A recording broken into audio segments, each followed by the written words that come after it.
Lauren Boebert. Russell Brand. Here we go, guys. We got a story The brewing. return of Middle America. That's the story. Yeah, that's us. Middle America returns, dear listener. Let's talk about it.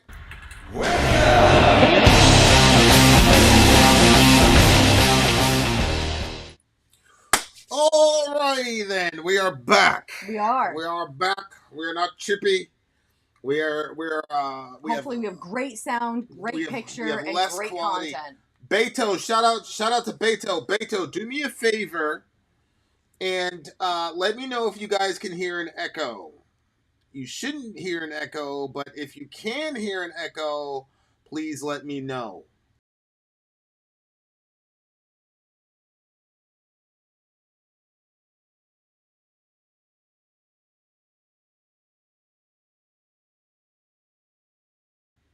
Unmuted. No echo. No echo. No echo. Woo! Excellent. Oh, my boy Cattle Murderer is here. I haven't seen Cattle Murderer in such a long time. Shout out to Cattle Murderer. Hey, what's up? Kill them cows, man. I'm with you, bro. Candy apples. What's up, Candy Apples? Oh man. All This my is gonna favorites. be a good show. Man, I miss you, Middle Americans. I missed you, Middle Americans. Obviously, the big homie Tasco. I'm excited to see you back here, question, with all the craziness and important issues of the past. Why choose to come back for a sex scandal? Because I do not perceive the Russell Brand situation to be a sex scandal. I perceive the Russell. I think this stuff is getting out of control, obviously, but it's really freaking out of control. Where, you know, I talked about this, man. Like, you got government actors that are explicitly going after people, and it's happening in broad daylight. And it's kind of like which is not what you're doing at all, Tasco, but what our government is trying to do is the trivialization of these things kind of makes it so that we kind of get hypnotized or dozed off to sleep. Yep. And we don't see the insanity for what it is. Now, I'm not going to, let me say this first and foremost, relative to Russell Brand. I do not know him, and I do not know the women who are making these accusations. All I know is that I was not born in this country, but I have adopted the adage of innocent until proven guilty. People who were born in this country do not understand how we have and what we just take for granted. Yeah. I was just listening to, it was a European country, and the guy was saying, this is not America. This is not innocent until proven guilty. Yeah. Like, holy shit. Yeah. And so, I think we're so used to it being that way, we can't even imagine a world in which it wasn't like that. But I'll tell you, if you were ever in a situation where it wasn't that way, you'd immediately want to be back in America underneath the way that it is here. That's for sure. Correct.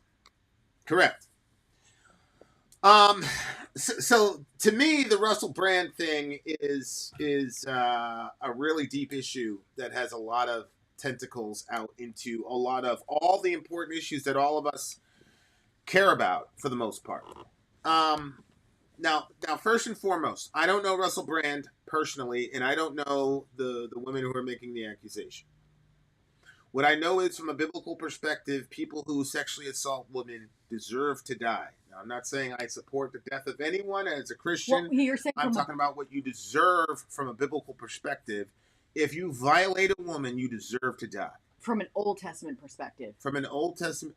Well, no. From a New Testament perspective, you still deserve to die. Oh, still deserve. Okay? The entire message is God gives us what we don't deserve. Right. Okay?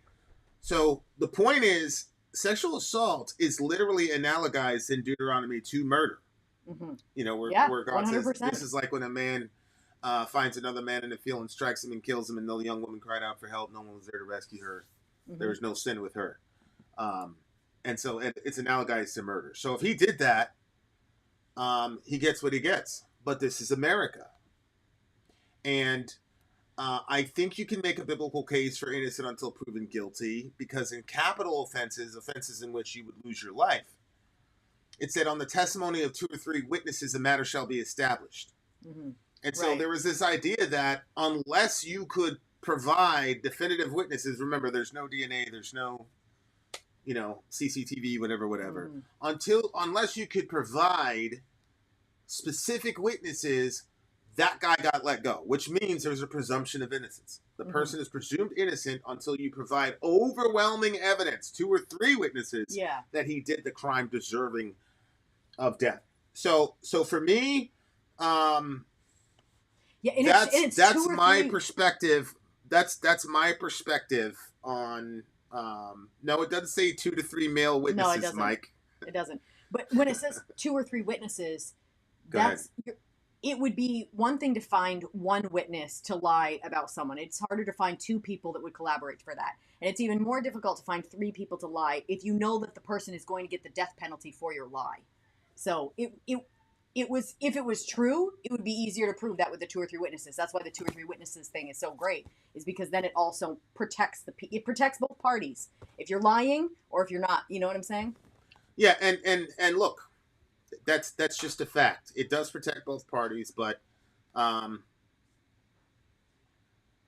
sexual assault is a grievous evil sin, and that's why when you have a guy like Epstein, for example, and like we're all joking about it, Right. like ha ha, Right. Epstein didn't kill himself. It's like, wait a second, Right. like think about what we're saying. What we're saying is there's a guy that's got an island that literally all the most powerful people ever known to human beings, not the most powerful people at the time, but the most powerful human beings ever to walk terra firma. So there's a guy with an island where he's got a stable of young girls that he then flies people over, red, yellow, black, and white, doesn't matter as long as you got the money. He gets jammed up, says he's going to flip and testify, open up the black book, then he kills himself before he can testify, and all of us know Right. that is not what happened. Right. We don't know what happened, but we all know what didn't happen. Mm-hmm. So it's crazy because everybody's judgment of him, it makes it so that way the situation never actually got properly judged.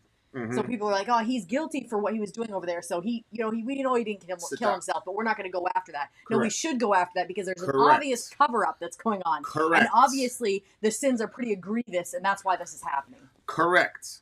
And as Ian says, which I don't know is true because I haven't seen the video yet, Lauren Boebert's hand job theater footage was released before the Epstein client list. Correct. Her and her little whatever doing jump off or doing something over there in a thing, and that's apparently important for everyone to know.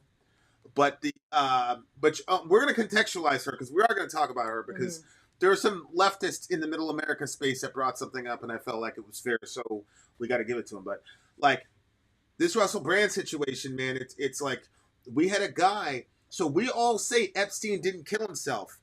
If Epstein didn't kill himself, who did? Yep. All of us essentially believe that if it wasn't a direct government actor, it was at the behest of operators in the government. Yep. Almost all of us believe that. I think Sadie said that there's also a conspiracy theory about Prince Andrew over there across the pond because he was frequenting these girls too. So the royal family had him killed. Well, regardless, you don't have to be trained, okay, in counterintelligence or psychological warfare to see what's going on here. So, like for me, I'm in 2 worlds, man. Like on the one hand, as a man that has daughters, and you have this template of the super wealthy, super powerful, access to all the levers of influence versus anonymous person and taking advantage of that power dynamic, all the rest of it. So that's there, and I'm always on guard on that ever since the whole, there was some feminist talk that I listened to where they were talking about the whole Monica Lewinsky saga. And she was saying how everybody made it a joke, but how serious it was and the implications for women and sexuality and all that, and the power dynamics between Bill Clinton and her, and how even if it was consensual, it creates a really weird category, man. No. Especially in Washington when there's this whole like climb to the top, whatever. 100%. And so 100%. like you know, like it's just like, so like that is very, very important as a man with daughters. At the same time, as a man with black sons, there's the other side of the whole Me Too, believe women thing that has to get addressed. Mm-hmm. And it was interesting. I was talking to a progressive about this, a very forward-thinking progressive or whatever, and she said, "Oh, you're just race baiting," which black people, as I keep saying to you in a public service announcement, if you believe that leftists, that any white political organization is going to prioritize your issues at all, if you still believe that and you're black, I don't know, we're gonna have to get Applejack to help you. Applejack can disabuse you of the notion that there's any black agenda in a progressive ticket. But you know, yeah. So I'm like, listen, I got black sons, man. Mm-hmm. This whole like woman makes an accusation, so I'm gonna believe you immediately. I got black boys. Yeah. Think. This is what I'm saying. Like this thing that kills me about people on the left. It's like they believe in systemic racism. They understand white privilege. But then when you confront them about their own, mm-hmm. they use the exact same language that a right winger will. Oh, you're just race baiting. No, I'm a black man in America. And I got 2 black sons, one of which is taller than me, and is a very attractive dude. We got girls mm-hmm. stalking him, calling him. Okay, and look, I'm gonna let you guys in. I'm gonna let you guys in to our world. Every black father has had that talk with their sons about white girls. I'm sorry, but it's true. There has been historically in this country a dynamic, and a lot of it has to do, going back to the Lewinsky-Clinton thing, with the power dynamics and assumptions in this country. Mm-hmm. But, and you know, Freud had some really interesting psychology about certain groups of people, okay? But like, when you have a dynamic, the racial dynamics that you have, where one group of people was always subservient to another group of people, mm-hmm. It's like people like, oh, my dad came here from China, and he did it. Like, your dad was not part of a group of people who were coded as subservient and subhuman, but that's a separate category. But like, that's historically been an issue. Now, the most famous one was Emmett Till. Emmett Till, white woman says, "Oh my God, he whistled at me," and they beat the hell out of that boy and killed him. And the people who murdered that boy, too. He was like 14, 15. The people who murdered that boy, they all got found not guilty. Now that naive black mother, she believed that if she put the cadaver, the decomposed cadaver of her son, on front page news, that it would shock people so much that would create the environment necessary to get justice for her son. That naive black woman. No such thing happened, dear listener. She put the picture out there? Yeah. She put the picture of her decomposed dead son. So, white liberal, white leftist, white progressive, miss me with this whole, the minute a woman makes an accusation, I'm going to sit there and completely bias myself to her telling the truth and that guy being a scumbag. Mm-hmm. My other problem is I've watched this dude. Russell Brand has had substance abuse issues that he's been very explicit. You know, like I said, I've been explicit about my time in the psych ward. About his sexuality too. He talked about that a lot. He said. Correct. But you watch a guy for a decade or 2 decades almost, and the general consensus is he's a great guy, funny, sweetheart, you know, whatever. Mm-hmm. Does that count for anything? I don't know. But what I will say is, Russell Brand has, in the Hollywood little ecosystem, that incestuous, disgusting ecosystem that is Hollywood, he's broken off the range. Right now, pretty much everybody across the board in Hollywood or whatever are getting everybody, brainwashing everybody already for the blue no matter who bullshit. You should have seen the this is not a regular Middle America because I'd have the video up and everything. But there were, it was a Bill Maher show, and they were talking about how propagandist. It was like watching Middle America is insane. They were talking about how propagandist Fox News was. And so they're like, you can agree with that, right? And Brandon's like, no, what are you talking? No, I mean, MSNBC, that shit is crazy. There's propaganda. He's like, there's propaganda everywhere. Why are you acting like it's only Fox News, which is all. But you know what happens when you try to tell him, oh, that's what about is and blah blah blah, and then he brilliantly moved it into the economic issues that we're facing, the proxy war, all these other things that he's come out and said. This is a proxy war. That's a big thing. He has come out against the war. Mm-hmm. Now, look, if he did those things, I don't care if he was inebriated. I don't care if he was high. I don't care if it was 15 years ago. In my view, there's no statute of limitations on sexual assault. And all the people going, that's right. We had a whole group of people that were sexually assaulted. So, like, how much... Yeah. How serious are you about that? And how do we repair all those people if you really, really believe that? What, are we talking about Epstein Island back? Applejack knows what I'm doing. But the rest of us don't. Okay. Yeah. It's subliminal. I see. It's subliminal. I'm calling it out. Okay. Okay. So, like, look, Russell Brand has come out. And he has broken from the party line. He's broken from the script. And I got to tell you guys, are you not seeing a pattern? Donald Trump was one of the most iconic figures ever. Ever. Everybody loved Donald Trump. I remember watching cartoons about this dude. Matter of fact, that's how I became familiar with Trump. He appeared in some cartoon or whatever, and it kept saying Trump. I mean, the guy is in our lexicon like trumped up charges, blah blah blah. Oh, I know, yeah. He had a massively successful show. I remember we were saying that. Massively successful show where people who were already 1%ers were auditioning to be on his show. These are millionaires that he was humiliating every week. You're fired. Get out of here. Oh, really? Yes. I didn't know it was millionaires. The Apprentice, a lot of times there was like the Celebrity Apprentice, and he was doing them the same way he was doing people in the street. Wow, okay, I didn't know that. Completely beloved. For some reason, I thought it was like a kitchen. Then he went up against Hillary Clinton. Now they hate him. Now all of a sudden he's Adolf Hitler. Mm-hmm. Oh, so Hillary, you brought Adolf Hitler to the wedding of your daughter?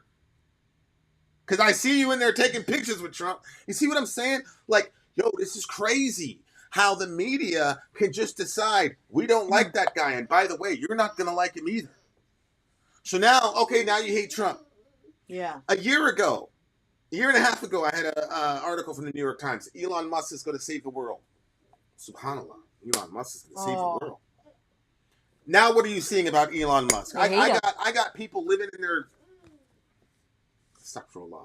Yeah. I got people who are not in a very good financial situation giving Elon Musk financial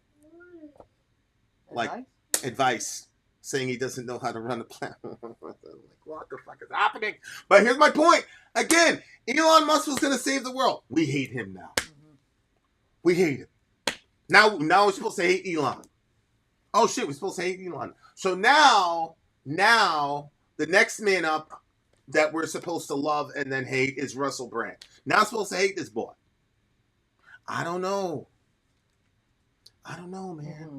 Yeah. Listen, let me tell you something. Let me tell y'all something. I don't like Andrew Tate at all. And I believe if he did not sexually assault those girls, he's done it somewhere, somehow. He's had his hands in stuff, for sure. But if I was in a jury and the prosecution did not prove beyond the shadow of a reasonable doubt that he did that shit, I'd have to let him go. Mm-hmm. I can't stand him. I don't think I've ever said anything positive about dude. But I'd have to let him go. Because that's why we have law. Mm-hmm. So we don't descend into a negative version of anarchy. Because we know there are positive versions of anarchy. But that would lead to a negative version of anarchy. So we got to have law at some point. And I have been extremely critical of America, but one of the principles about America that we got right is innocent until proven guilty. Mm-hmm. That is right. Mm-hmm. That is right. And as an American, you ought to be damn proud of that that's in your legal system as a principle. Does it get applied equally across the board all the time? You're talking to a black man in America. Hell no. But at least the standard is there so I can complain about it. Yeah, exactly. I'm not saying America doesn't have flaws, but you better be freaking grateful that you're in this freaking country, bro. Honestly. You should thank the good Lord. Mm-hmm. Now, if this young lady or the young ladies have verifiable claims and he did what he did, then I don't believe there should be a statute of limitations for that. I think he should go to prison for the rest of his life. But I have a thought experiment for a couple people. What if this is all a fucking lie?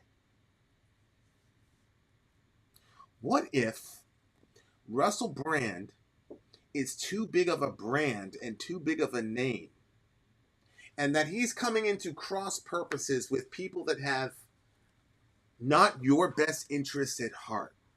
Dear listener, do you know about a year ago who else was accused of sexual assault? Julian Assange. Julian Assange, the WikiLeaks guy, the guy that exposed all those times he killed all those innocent people over there in Iraq and all the rest of the stuff for a law. Oh, so Julian Assange is also now a sexual assaulter. Really? This kind of silliness, where if you don't automatically believe the woman, you are a misogynist, is an ideology that can only come from a group of people who have never been on the wrong side of an accusation. Of that accusation. Yeah. Dear listener, I was just watching Mackay something or other. Grew up in the ghetto, grinded his entire life, got himself a football scholarship. You know what else he got himself? He got himself an accusation from a white girl that he sexually assaulted her. He didn't, but he was charged anyway. Years later, it was overturned. Oops. So there goes his scholarship, and there goes his opportunity with the NFL. And on top of that, you can't forget about the fact that when people create a habit, or you keep thinking the same thing for an extended period of time, it gets kind of locked in your brain. So you said that the accusations came out, he was charged, and then years later it was pulled back. That means everybody in his circle, it was already stuck in their head that he was guilty. So he stayed guilty in their minds for years. Right. And then all of a sudden people are supposed to alter course. Correct. I'm sure people were treating him a certain way. It's just like, oh man, wow. Correct. That's it though. They made a mistake. And again, when you're black in America, oh, you the dude that got. Yep. It doesn't matter. Yep. But aside from that, he had a scholarship. And they took it away from him. Bro had of course, what are you going to be the university that gets the rapist? Yeah, of course not. Right. I would give you a fucking. You got sexual. I don't care if you're freaking Michael Jordan. You're not coming to my school. Mm-hmm. So, like, that's the other side of this that really needs to get discussed, man. Yeah. We had Brett Kavanaugh. We literally had. I'm not going to name the person because I'm not going to use the bully pulpit. But I had somebody because I was talking about like, what do we do about false accusations? Mm-hmm. What are you talking about? I'm like, Brett Kavanaugh. Yeah. She's like, what are you talking about? I'm like, this is exactly what I'm talking about, dear listener. She didn't know he was accused. Well, everybody knows Kavanaugh was accused. What a lot of people don't know is that two of the accusers admitted that they perjured themselves under oath because they were angry about his appointment. That was the words that they used. That's so bad. They lied under oath? Yes. What should happen to those people? And nothing happened to them? Should anything happen? No, nothing has happened to them. Should anything happen to those people? If Russell Brand is guilty, fucking lock him away and throw away the key. But if he's not guilty and those girls are making that shit up, should something happen with them? Wow. You know what happened to the accuser of Emmett Till? Nothing. You know that white lady years later admitted that she was lying. And wasn't she pretty much on her deathbed when she said it? Yeah. Like she just held that to the chest and people until said, the okay, very let's end. reintroduce the trial. They said, nah, just drop it. So she got to live out her natural life. We got to think about this shit. Because there's ideology and then there's reality. Yep. And if you're on the left, I love you, but you have to think, you got to bring you have to harmonize ideas. If you say, for example, that there is systemic racism, and if you say that we have a legal system that's designed to incarcerate black people, and simultaneous to that, you say, anytime a woman makes an accusation, we should absolutely believe her and make the person who's accused prove without a shadow of a doubt that they're innocent. So the guy that's being accused has a burden of proof. And then if you're not a saint, they'll go back into your history and they'll find out that like every other human being, you're born with a sinful nature. So you did something wrong 5 years ago. So that means you're the typical black guy that did something. Think. Are you telling me that you can't tell me that you believe systemic racism exists and the current iteration of believe women is logically or morally consistent? Ridiculous. Every black father has to talk with their boys about white girls. I'm sorry, it's a fact. It's a fact of basic survival. I've had the conversation with my boys. My dad was around. My mom and my big brother had the conversation with me. It's a historical fact that in this country, this shit happens. Now listen, I'm bringing up the race thing to just say there are hundreds of other implications to false accusation that you're not thinking about. So I don't know how to solve this problem because on the one hand, like the vast majority of time where women are reporting these sexual assaults, it's because they've been sexually assaulted. Yeah. We talk about the downtown ministry we did. And in that downtown ministry, I always say 95% of the girls report that they've been assaulted. Yes. But there wasn't a single girl I talked to that wasn't. Yeah. I just say 95 because you know how crazy I am about accuracy. Yeah. So it's like same. I'm like the numbers of who's actually and then like we talked to people in that ministry that literally described asexual assault. And so she's explaining this to us. And I'm like, how did you remain friends with him after he raped you like that? You remember what happened? I do. Yeah, I do. She didn't even know that she had been raped. Yeah. It didn't even cross her mind that that's what happened to her. Mm-hmm. Mm-hmm. Like she didn't put it together that it happened to her. Yeah. So... Because there's always some reason... Like, because when you're a part of rape culture and you're blamed for everything, when people find out a girl was raped, first question, well, where was she? What time is it? What was she wearing? All these questions start getting asked. So it's all about, like, her. Everything's on her because somebody didn't control themselves. It's somehow we can find the fault in her. Mm-hmm. So it's one of those. Yeah. So, like, and this is a problem that I had with Jussie Smollett. Mm-hmm. Because Jussie Smollett is yet another example. Do we have a racial problem in America? I believe we have a racial problem in America. Absolutely. You may not. Absolutely. That's okay. For the purpose of this discussion, I believe we have a racial problem in America. Did I believe? You guys can go watch the video. This is why I love all this shit is online because, like, I don't take anything down. So it's all there. You can see how I talked about this issue. But look at the setup of what happened with Jussie Smollett. He's getting accosted, and the people that were calling him a faggot nigger were wearing a MAGA hat.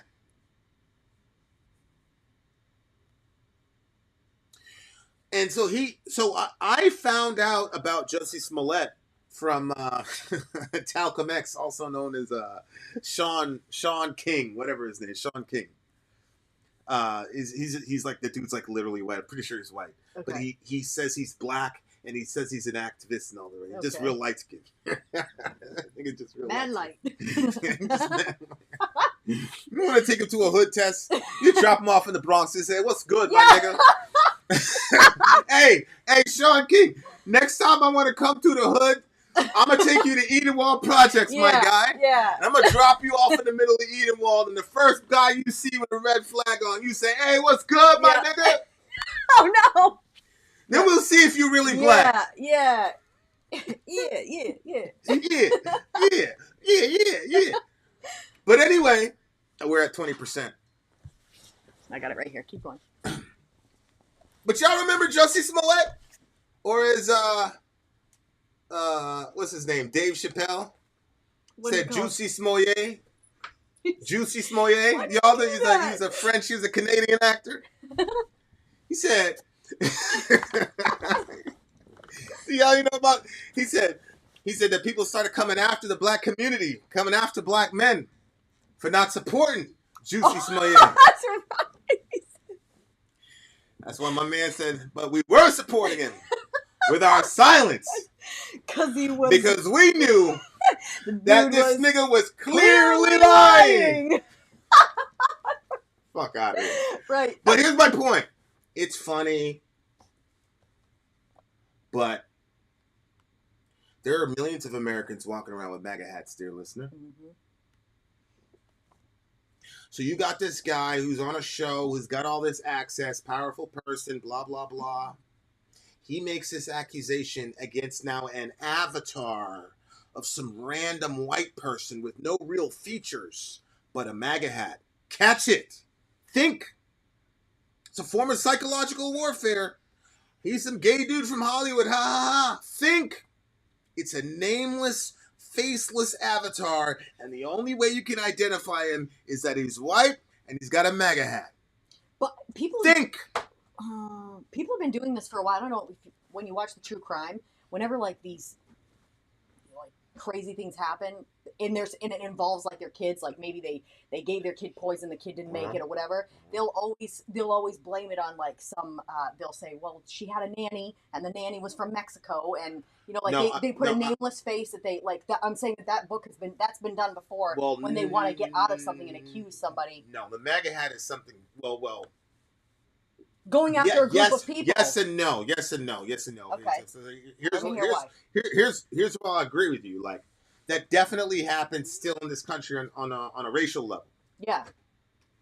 But what generally doesn't happen is that the white person is anonymized so as to make him anybody can be the criminal. Yeah. Which is what Trump did, right? Came down and said, all these Mexicans are coming down here. So it's like, but see, you don't have a specific, there's something very emotional about that MAGA hat, though.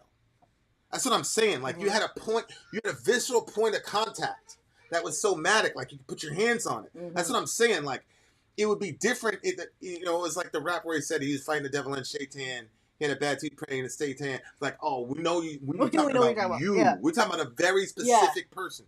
So, like, I understand. You can say, oh, I hate black people. I hate niggers, blah, blah, blah. That's one thing. But, like, there's something devious to me about the MAGA hat. You make the criminal completely anonymous. All you know about him is he's a white male with a MAGA hat, because you can walk down the street, especially in 2017 when that shit, and see a bunch of white dudes with MAGA hats. Mm-hmm. So the implications of that subconsciously, even on a collective consciousness perspective, are huge. I don't think I'm picking up what you mean. What I'm saying is it's one thing to say, oh, I don't like black people. Yep. And I think I understand this a little bit differently because growing up in the hood. Because in the hood, it's like, yo, I don't like them dudes from over there. Mm-hmm. Okay? That's not the same thing as I don't like the dudes that wear them red flags over there. Now I see that red bandana. Oh, now we're at war. You see what I'm saying? Yeah. We're at war. Okay. I see. Yeah. Well, I don't like dudes from that side. I don't like dudes from that side of the city. I don't like the people. You know, like, we're not from 63rd. I don't like dudes from Edenwald. I don't like Valley Wall. I don't like Valley Mob dudes. I don't like none of them people. Mm-hmm. But, like, when you start color banging, and you start throwing the gang signs, now we're declaring a war. Specific. You see what I'm saying? Yeah. So when Jussie Smollett has no discernible features, and the only thing he has is this random white guy with a MAGA hat, now it's like, yo, you could have been the guy. Yeah. See what I'm saying? Yeah. It's you. Yeah. See what I mean? I do. And this could just be some dude in the Rust Belt who was terrified when Hillary said that Cole was going away and he's wearing a MAGA hat because he's trying to survive. He don't even know you. Mm-hmm. So, like, I came out heavy against that. And Dave Chappelle, it was funny, but he was right. We did not hold him accountable. And that was bad. I'm pretty sure I was the only guy in the media coming out and saying, like, yo, this is horrible. Mm-hmm. Because now, really bad actors, the stereotype that does inhabit the MAGA hat, can now say, oh, there's no racism in America. Look, this is just an Smollett is bullshit. And that was the main reason I came out hard against Smollett. Yeah. I said the worst stuff than anybody else did in the sphere. And it was because, like, it's gonna fall back on us. Mm-hmm. And Jussie's a millionaire, and he's on TV. Yep. So he's not going to experience the downstream fallout. It's the reason I didn't cover, like, the Buffalo, the fight, the Alabama fight, and all the rest of it. You know what I'm saying? Like, because I'm not going to spread a situation where a bunch of white people got beat up by a bunch of black people. I'm not doing that. That's crazy. Because I know how violence actually works. Yeah. You see what I'm saying? So, like, my only thing is, one of the things the Me Too movement is missing is the element of female on female accountability. Yeah, that's what I was thinking too. I was thinking the same thing because I feel personally pissed off that those girls did that with Kavanaugh, and that this could possibly be happening again because it invalidates all the other girls that it legitimately happened to. Correct. That, you know, there are people that when it happens to them, they talk to somebody. For instance, the young lady with Biden, when that happened to her, Tara Reeves. She talked to her mother, and then her mother called into the show. To whose show was that? She called into, like, a show and was asking the guy, like, basically like a Dr. Phil guy or something. He was something like that. And so, like, the information was, like, out there. Like, perhaps these girls have something. Maybe they talked to therapists. Yeah, like, Tara Reid's there was mother, something that happened in the past that proves that it did actually take place. Tara Reid's mother called up Larry King live. Larry King, yeah, I couldn't remember. And specifically, she talked about it. Yeah. So when there's situations like that, it's like, okay, like, she has something in the past that shows this situation happened, and then it came out when it did. But I have a real issue when, if it did happen to you, bringing it out at the point of, like, all this political stuff, because to me, I don't have a problem with that. It's like, it looks like you're bringing it. It looks like you're using it for political reasons instead of because you need justice. Because if you've been assaulted, you need justice. And I do think that there's a place where you might have, like, kept it to the chest and not wanted to bring it out, and you were, like, trying to forget about it, and then all of a sudden, like, you see somebody, like, making it further and further in the world, and you're like, yo, that person needs to pay for what they did. Like, I could see that happening. Like, there's this political stuff that's going on, and then they go after him. I just think that I think that if it's found out that you were lying, and those... You're killing me, bro. You're killing me. We're still here, guys. Just be patient. The Qadr of Allah. Good night. What did you unplug? Our entire thing. Instead of laying there, that's around. Yeah. Unbelievable. You was on a roll, too. I was like, you preaching. She preaching. I was like, she These preaching. What happened now? Yeah, I was like, don't permit a woman to speak. Shut it down. It's not church. Where's my hijab? That's the Lord. The Lord was telling you. The Lord was telling you, shut the hell up. No, like, well, what's fascinating is I said this, and Tara Reid retweeted a shot to Tara Reid. I said the Me Too movement got killed with Tara Reid. Women killed the Me Too movement. Because as soon as Tara Reid came out with her very credible accusations, they didn't stand behind her. Alyssa Milano and the rest of them, like, they dropped her, turned on her. Even Anna Kaspirin, which I'm sure Anna now feels terrible about it. If I ever had a chance to interview Anna, I'd be like, yo, you feel bad about that Tara Reid shit, Yeah. Liberal women. It's just like I say, like, black people got to be held accountable. We never get held accountable. Black people had a chance to really do something in the Carolinas in 2020 with Bernie versus Biden, and we overwhelmingly voted for Biden, and nobody on the left can call out black people for constantly voting for these morons because you can't, because of the dynamics. So I can't call women out over the mishandling of this Me Too shit. I'm not a woman, and to a certain degree, I think that's valid, but think this through with me. Tara Reid makes it extremely credible accusation of sexual assault by our now President Biden. Some people in this very room flipped on the Me Too movement. So, y'all are going to have to miss me with this Russell Brand situation. I don't know, and neither do you. What I do know is that I should presume he's innocent unless there is overwhelming evidence that he is guilty. Now, I do want to disagree with you a little bit. I can see a woman being sexually assaulted by a man in power and saying, nobody's going to believe me. I'm at the beginning of my career. I'll just chalk it up as a loss. Turning on our TV and saying, holy shit, this guy's about to be a Supreme Court justice. Holy shit, he's about to be the president. People need to know. Yeah. I can completely see I that. can too, yeah. Now, that doesn't mean that you turn off your wisdom and say, she's doing this for purely pure motives. Like, can we just be realistic? Republicans were happy when Tara Reade came out. And if you were a Democrat or if you hated Trump, the first thing in your mind when you heard about Tara Reade was fuck. It wasn't, oh man, Tara Reade. It was fuck. Yeah. Man. What's her face? Kamala Harris said she believed Tara Reade. Kamala? So look. None of us knows what happened. The only people that will ever truly know are Russell Brand, those ladies, and the Almighty. The scripture says when you judge with a just judgment. The scripture says when you judge, you ought to judge with an idea that you should want the same standards applied to you. Dear listener, I'm happy to report that in all my years as a career person, I'm no longer in the working world.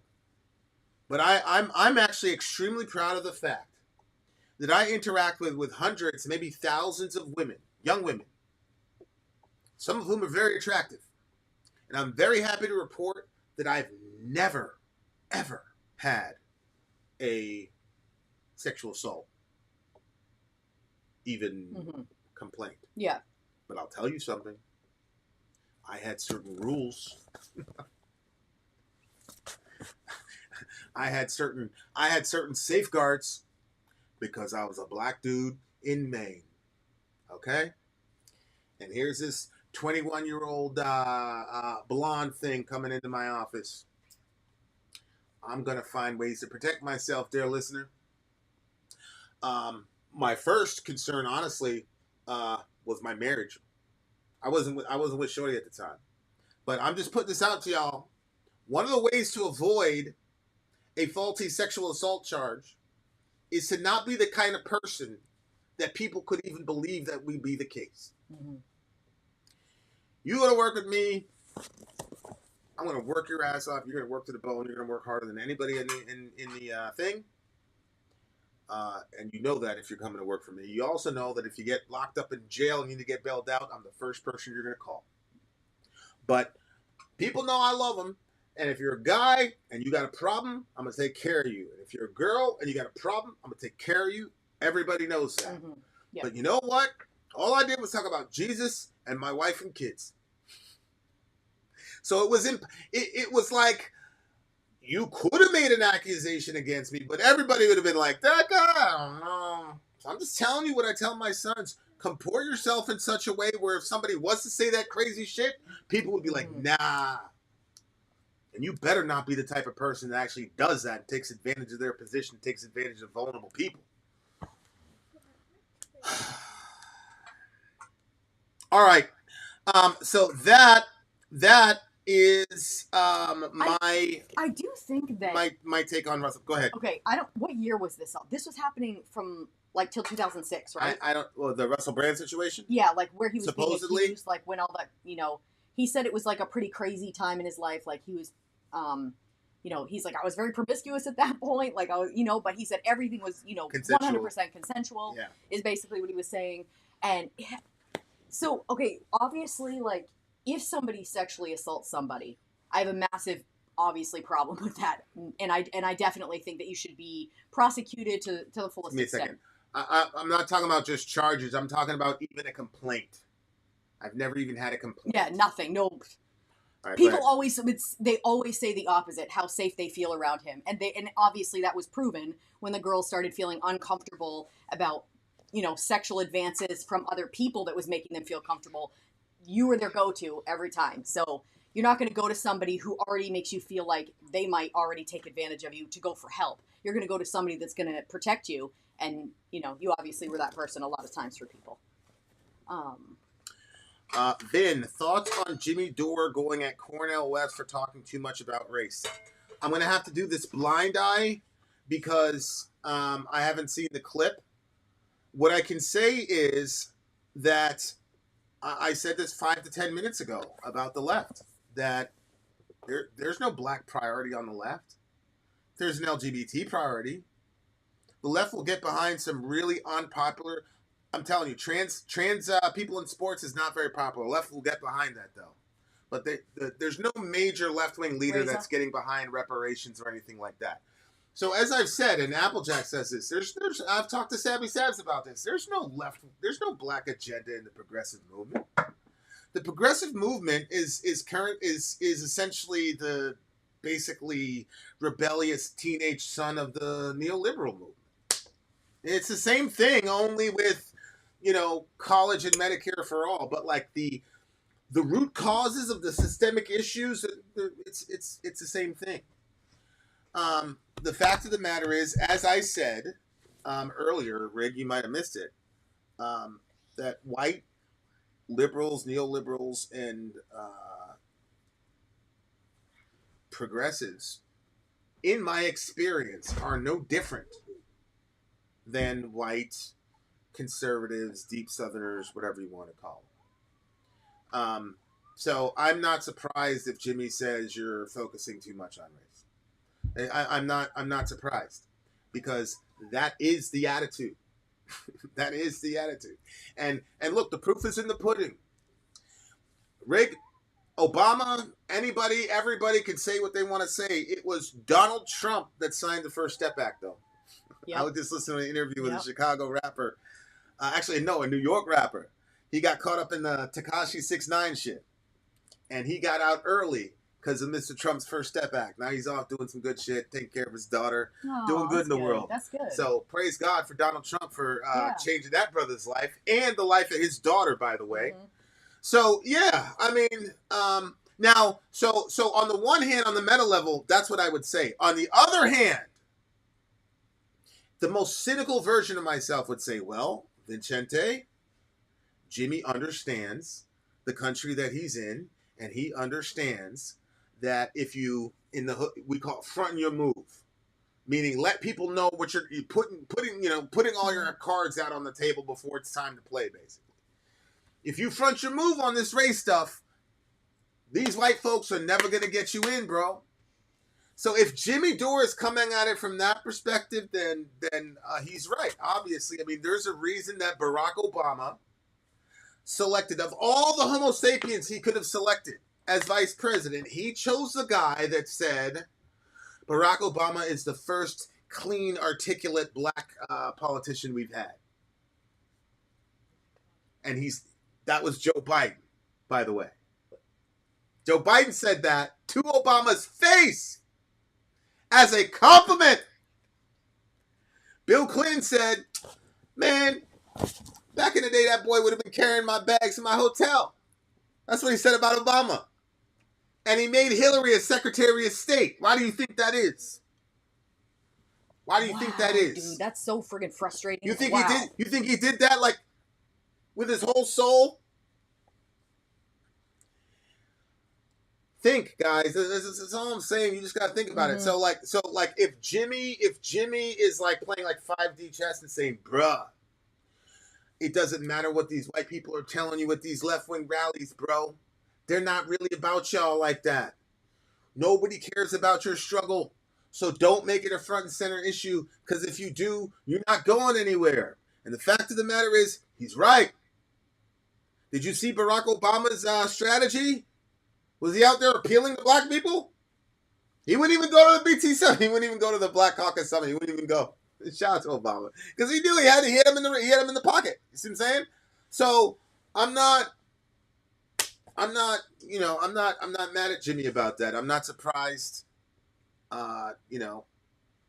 It's up to black people to stop complaining about how our allies are not helping us. And as Brother Minister Farrakhan said, do for self, separate or die. It's that simple. All this shit about, affirmative action. I mean, I don't care about none of that shit. I don't care. Because we have the power. Black people, if you accumulate our wealth, we're the 8th richest country on the planet. We have the power, and we're sitting here lazily going along with these people and doing whatever they say. Yeah, I mean, the facts are you can sit there and wait for something to be changed to make things better. Or if everybody just gets together and moves the movement forward, then it's going to change. But if you sit back and you're like, hopefully people will make the right decisions to make this stuff change for us, like, they could not do that as they've been consistently doing it all along. So there has to be the entire group of people has to start working together, and not giving the Obamas the vote. If I'm surprised at Applejack. I'm not endorsing anybody for prez because they all suck, but it would be nice for Mr. West to win so we can have our first black president. Well, I agree about the first black president thing, but I don't know, bro, about that other one. I get why people don't want to hear that white folks overall just don't care about race issues and don't center them, so you're not getting them, but it is what it is. Yeah, and look, if I take off my Christian hat, right, there's no motivation for white people to prioritize black issues. Yeah. Like, how does it benefit white? I'm just saying, how does it benefit white people to fight for reparations? Like, why would you do that? Yeah, the only reason people would do that is if they actually, unless there was some like hidden agenda that you couldn't see, but if people actually got to the point where they were like, we were wrong for this, and our country has been supported off of the labor that was done for free for generations as slavery was taking place, and then they pay reparations. Like, if we as a nation came to that realization and wanted to make some change and wanted to make something different, that's one thing. But I mean, I just realized that I turned this into an Ask Me Anything, and I haven't been looking at questions. My guy Stoudman is here. What's up? Stoudman! One of my favorite human beings. Who is it that made LGBT issues front and center? Who is it driving the division between two minority groups? It isn't anyone on the left. I mean, I don't even know how to answer that. Like, I just can't believe that there's anybody in this country that believes that there's like a good side. Oh, I know. Yeah. Like, so Stoudman, I don't even know how to respond to that statement.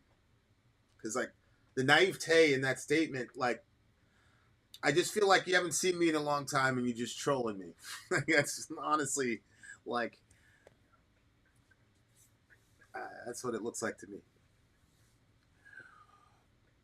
I'm not concerned with myself. I want to help others, and when it comes to reparations, I support it, but I don't think I should be one of the people making the decision of what it would look like.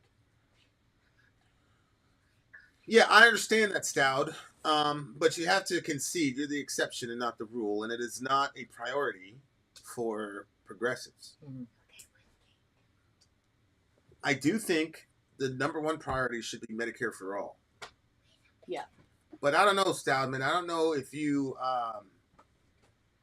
maybe you're watching a lot of left-wing outlets that I'm not watching, but I'm not hearing a lot of shit about Medicare for all anymore. I'm hearing a lot of shit about bathrooms and fucking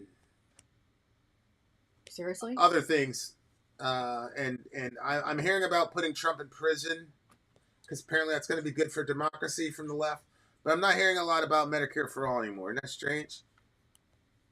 Like, COVID's making like another comeback around. Like, people are starting to become health conscious again. Like, shouldn't it be time for us to be like beating the Medicare for all drum again? Mm-hmm. Instead, we're obsessing about Trump again. Yep.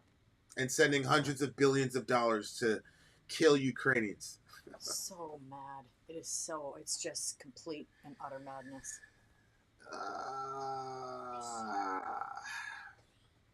Is that land grab in Hawaii still on the table? The government want that back? Justin, I don't know what you're saying, but it sounds very interesting. Yeah, So it does. I was going to say, I was like, wait. if you would do me the kindness of explicating Give us the what story. the hell you're talking about, that would be great. Yeah, Marianne Wilson. Marianne Wilson's yeah, Sean Penn. Sean Penn. Sean Penn is the Ukraine guy. Like he said, like he's at the Oscars or something, and like he said he refused to present or something like that if they didn't give Zelensky an award or something like that. Like he's really like, you know, has he spent any moments downrange? Has he gone outside the wire? An award for what? I don't know. Best actor. Zelensky actually used to act. Shout out to Zelensky. If we didn't give him an award, yes. Well, these people have some nerve. Who is this guy? Sean Penn. Yeah, he's an actor. You know, he's it's not enough that our own people are suffering because we're sending billions. He's down with the struggle, man. I don't know. What can you do? Riggs says RFK told Jimmy Dore he didn't support Medicare for all. Dore didn't push back after all the force of vote stuff. Come on.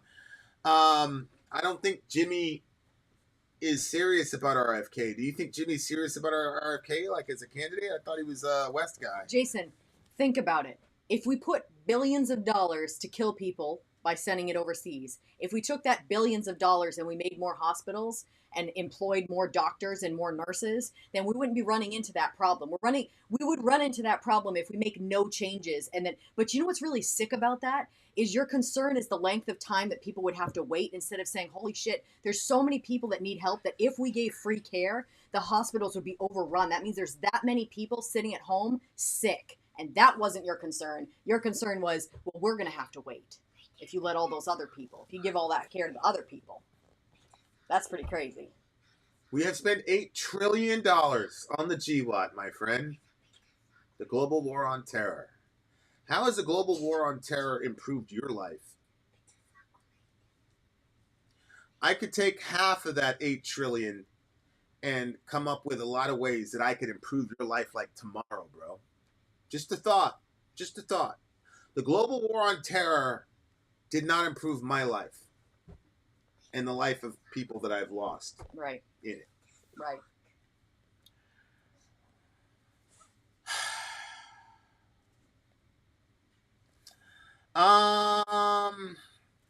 West doesn't think for himself, doesn't do any research. I got to tell you guys, maybe I'm being unfair to myself because I've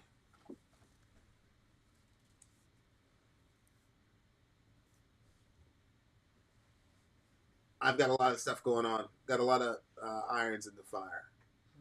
But I got to tell you guys, when people say they don't take Cornel West seriously, like as a candidate, like I'm right there. There's something about him that just feels unserious to me. And it might be my own colonial conditioning. It's possible. But to me, he just doesn't seem like a serious candidate, man. Like, Marianne Wilson is into, like, you know, esoteric yoga, blah, blah, blah. But, like, she has an actual plan. West, to me, sounds more like an ideologue than a politician. And even worse, a governor. Like, because at the end of the day, you're supposed to be the commander-in-chief of our military. And which really, it's I had a friend tell me one time, like, after a little whatever, he's like, you know, these guys got the easiest job in the world. What are you talking about? DOD? It's not an easy job. He's like, nobody wants any fucking problems with America, bro. Yeah. If it was the DOD, it would be the easiest problem in the world. Then he walked away. He says, we're the DOO. He walked away. What he's saying is, if we were really the Department of Defense, if our military was about self-defense, then the job would be easy because over. nobody There's wants any nothing there. problems with us. Right, you're right, but it's not. He said, we're the Department of Offense. Yep. And that's why we need to constantly spend so much money, and that's why your phone has blah, blah, blah, blah, blah. So, like, wow. Look, man, like, so that's the world that whoever is there is going to walk into. And the problem that I have is that Cornel West seems to have the fights, the piss and vinegar, and the articulation, but he doesn't have, to me, an operable system by which he can convince me that, like, on a Tuesday, he's going to get it done. He's going to do something that's going to result in something. Mm-hmm. You see what I'm saying? Whereas Bernie, like, look, we're going to do tax Wall Street speculation. And, like, Bernie's presentation grew over time. The presentation that he gave on the Joe Rogan broadcast was like the pinnacle of Bernieism, in my view. Okay. Because Joe Rogan is the everyman Joe, everyday Joe, everyman Joe, and he's explaining this very revolutionary, amazing concept in this nonchalant tone, in a way that just made sense. Like, we already have Medicare. You wouldn't cancel Medicare. Well, grandpa off Medicare. All I'm saying is we just extend it out a little bit. And it was like, oh, well, how are you going to pay for it? Well, tax 1% Wall Street speculation. It's not real money. It's fiat. And it was just like, chill. There was no, like, Republicans are monsters, big pharma, blah, blah, blah. It was just, look, man, here's an idea. What do you think? Which is how the American system's supposed to work. Yeah. Which is why I was so... But the problem is that you need the rhetorician. You need the person that... You need the personality angle. You just do. And unfortunately, Biden's team exploited Bernie's weakness of personality. And his main weakness, as it appears to me, he wants people to like him. Which is crazy. At that age. To me, at that age, like considering what's at stake and what your legacy... I mean... What's Bernie's legacy now? I mean, right. I don't know. I've asked many non-indigenous people to watch shows like Reservation Dogs because it tells our stories that aren't in the history books, residential schools that saved the man and killed the Indian.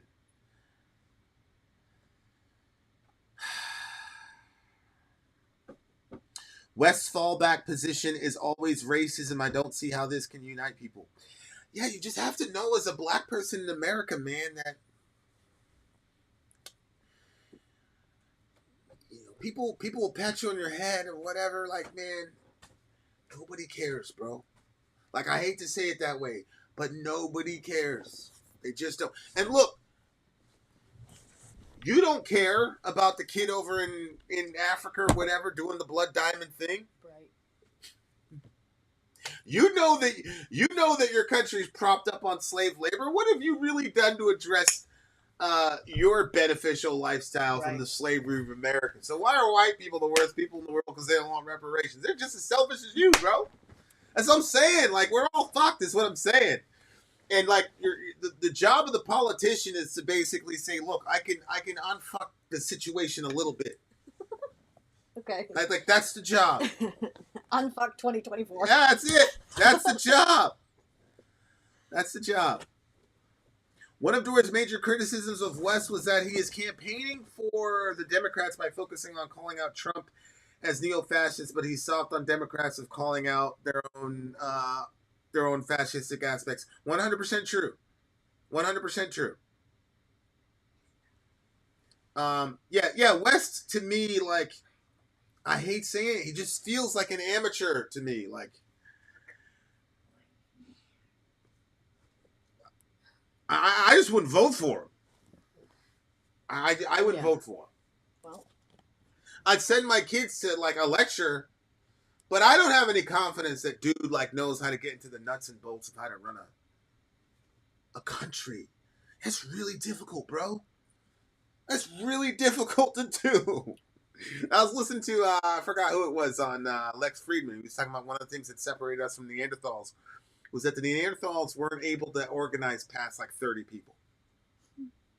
And the Homo sapiens were able to organize and move large masses of people beyond 30 and 60 and whatever, and it just made it so that all of our deficiencies were made up for it by that strategy. So, Hmm. you know, there's a lot of wisdom in that. You got to think it through, though. Bernie is the Ted Cruz of Democrats. He's got ideas at the fringes of the party, but ultimately he got cut by the mainstream and bent the knee. Yeah, I mean, Yeah. Trump really is the only one in that category that gave the finger to the organization and said, no, if you guys try to fuck me, I'm going to blow this whole thing up. Mm-hmm. That's why they were like, hey, if you somehow don't get the Republican nomination, are you going to fall in line? He's like, hell no. I'm tell my people to sit out. Hell no. I want this shit. Oh my gosh. That's why they hate dude. Mm-hmm. Like, that's what people don't understand Yeah. about Trump. Like, Republicans hate Trump. And the thing is, he did stuff without the money. Didn't he say he didn't even get paid, like, necessarily for being the president? Didn't he No. even take the money for that? Or, like, yeah, he did something with that, right? I mean, he got paid for being the president. Didn't he do something where But he lost money being the president. But he was showing that, like, it wasn't about the money for him. No, of course not. Which, that always scares people. If there's somebody that can't be manipulated and can't be, like, whatever, like, that makes people feel very uncomfortable. So, I can see why some people would really not like him in that regard. Mm-hmm. Yeah, see, that's where I'm at, right here. I can deal with folks not being super concerned with something that doesn't directly impact them, but not them talking my ears off, faking it. Correct. Because all of the, oh my God, systemic racism, blah, blah, blah, white people, as soon as you challenge them on their territory, they'll be like, oh, you're just a race baiter. I got called a race baiter today by a progressive. Because I was saying that the Me Too shit ain't as simple when you put race into the equation, considering I got black sons. Yeah.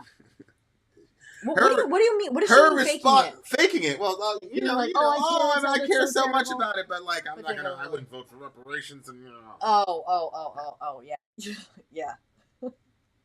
I told Vinny, like, because obviously I grew up in a white family, a majority always surrounded by white people. So now, like, whenever if we're out somewhere and then these people start talking to me, they realize that I have mixed kids. They immediately start talking about racist stuff. It's so uncomfortable because I'm like, oh, that's something I would have said 10 years ago. Oh, how many times did I make people feel uncomfortable? Oh, man. Yeah. Yeah. I mean, But I feel like they're trying to, like, bridge the gap. But I see what you're saying. Like, if you're trying to bridge the gap with actual truth, and you're saying, "Hey, I don't like how this or that thing is racist in our," that's great if you're genuine about it. But if you're just saying that because you see I have mixed kids and I have a black husband, like, no, you're just saying that. But you're not going to vote that way. You're not going to do anything to actually, bring any change. Yeah, I see what you're saying for sure. Yeah, it's tough. That's why, like, I talk about the original sin is such an important doctrine because it balances so many things out, and it gives you, it takes the emotion out of a lot of shit. Yeah, it really does. It does. It's like, yeah, of course they're gonna try to maintain a power structure for themselves and their kids, of course.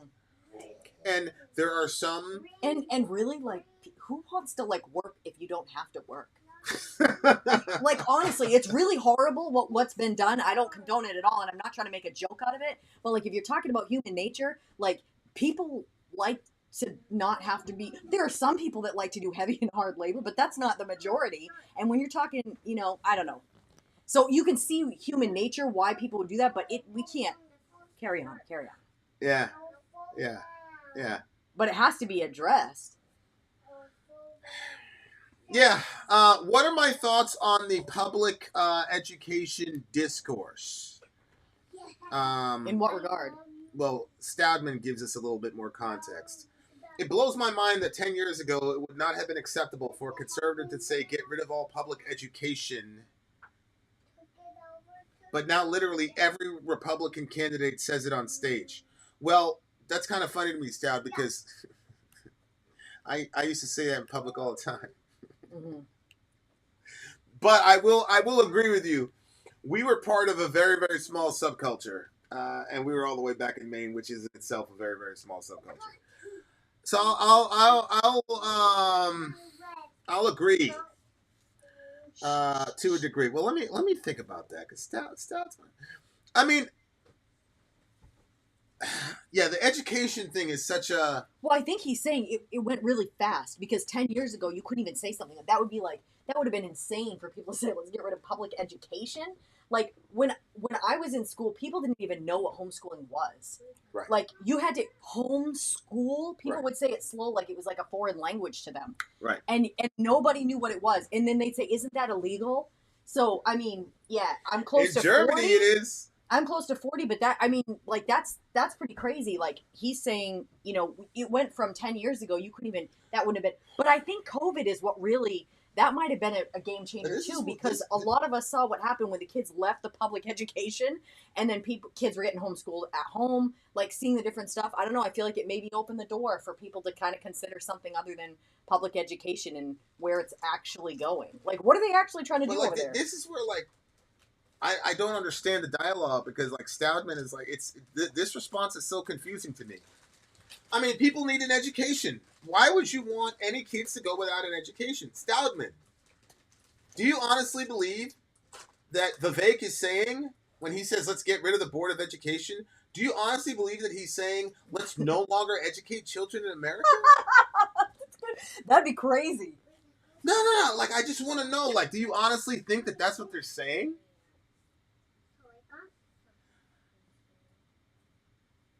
Well, I think what he's probably meaning is if it goes to private education, some people can't afford it. Maybe that's what he means. So if people can't afford it, then it's essentially they don't have any education. Maybe that's where he's going with it. I don't know. Yeah, this is a very fascinating topic to me. What Moss is talking about here. See, he's got the noon. See that? That's a noon. Yeah. I wear it proudly. Mashallah. That's right. Ana Nathrani. Okay. Do we realize we're playing by politicians? I think he means we're being played by politicians. Do we realize why we have to spew these issues that divide us?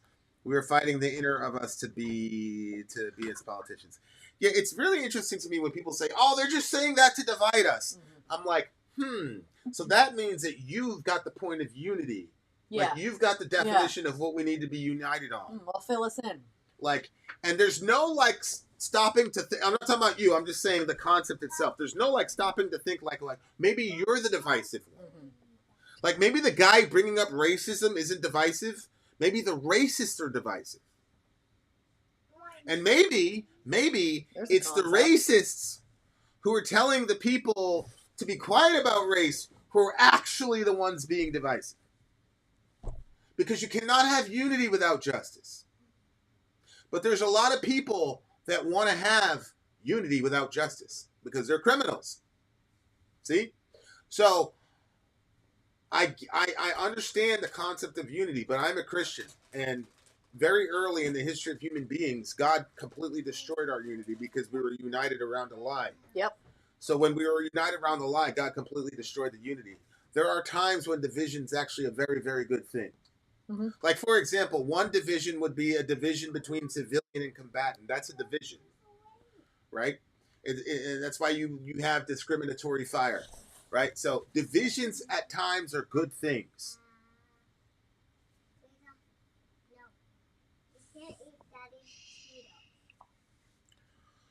Oh, hey, De Herrera's in now. Damn, we got. Hey, what's up? Hey, De Herrera, did you get that text I sent you?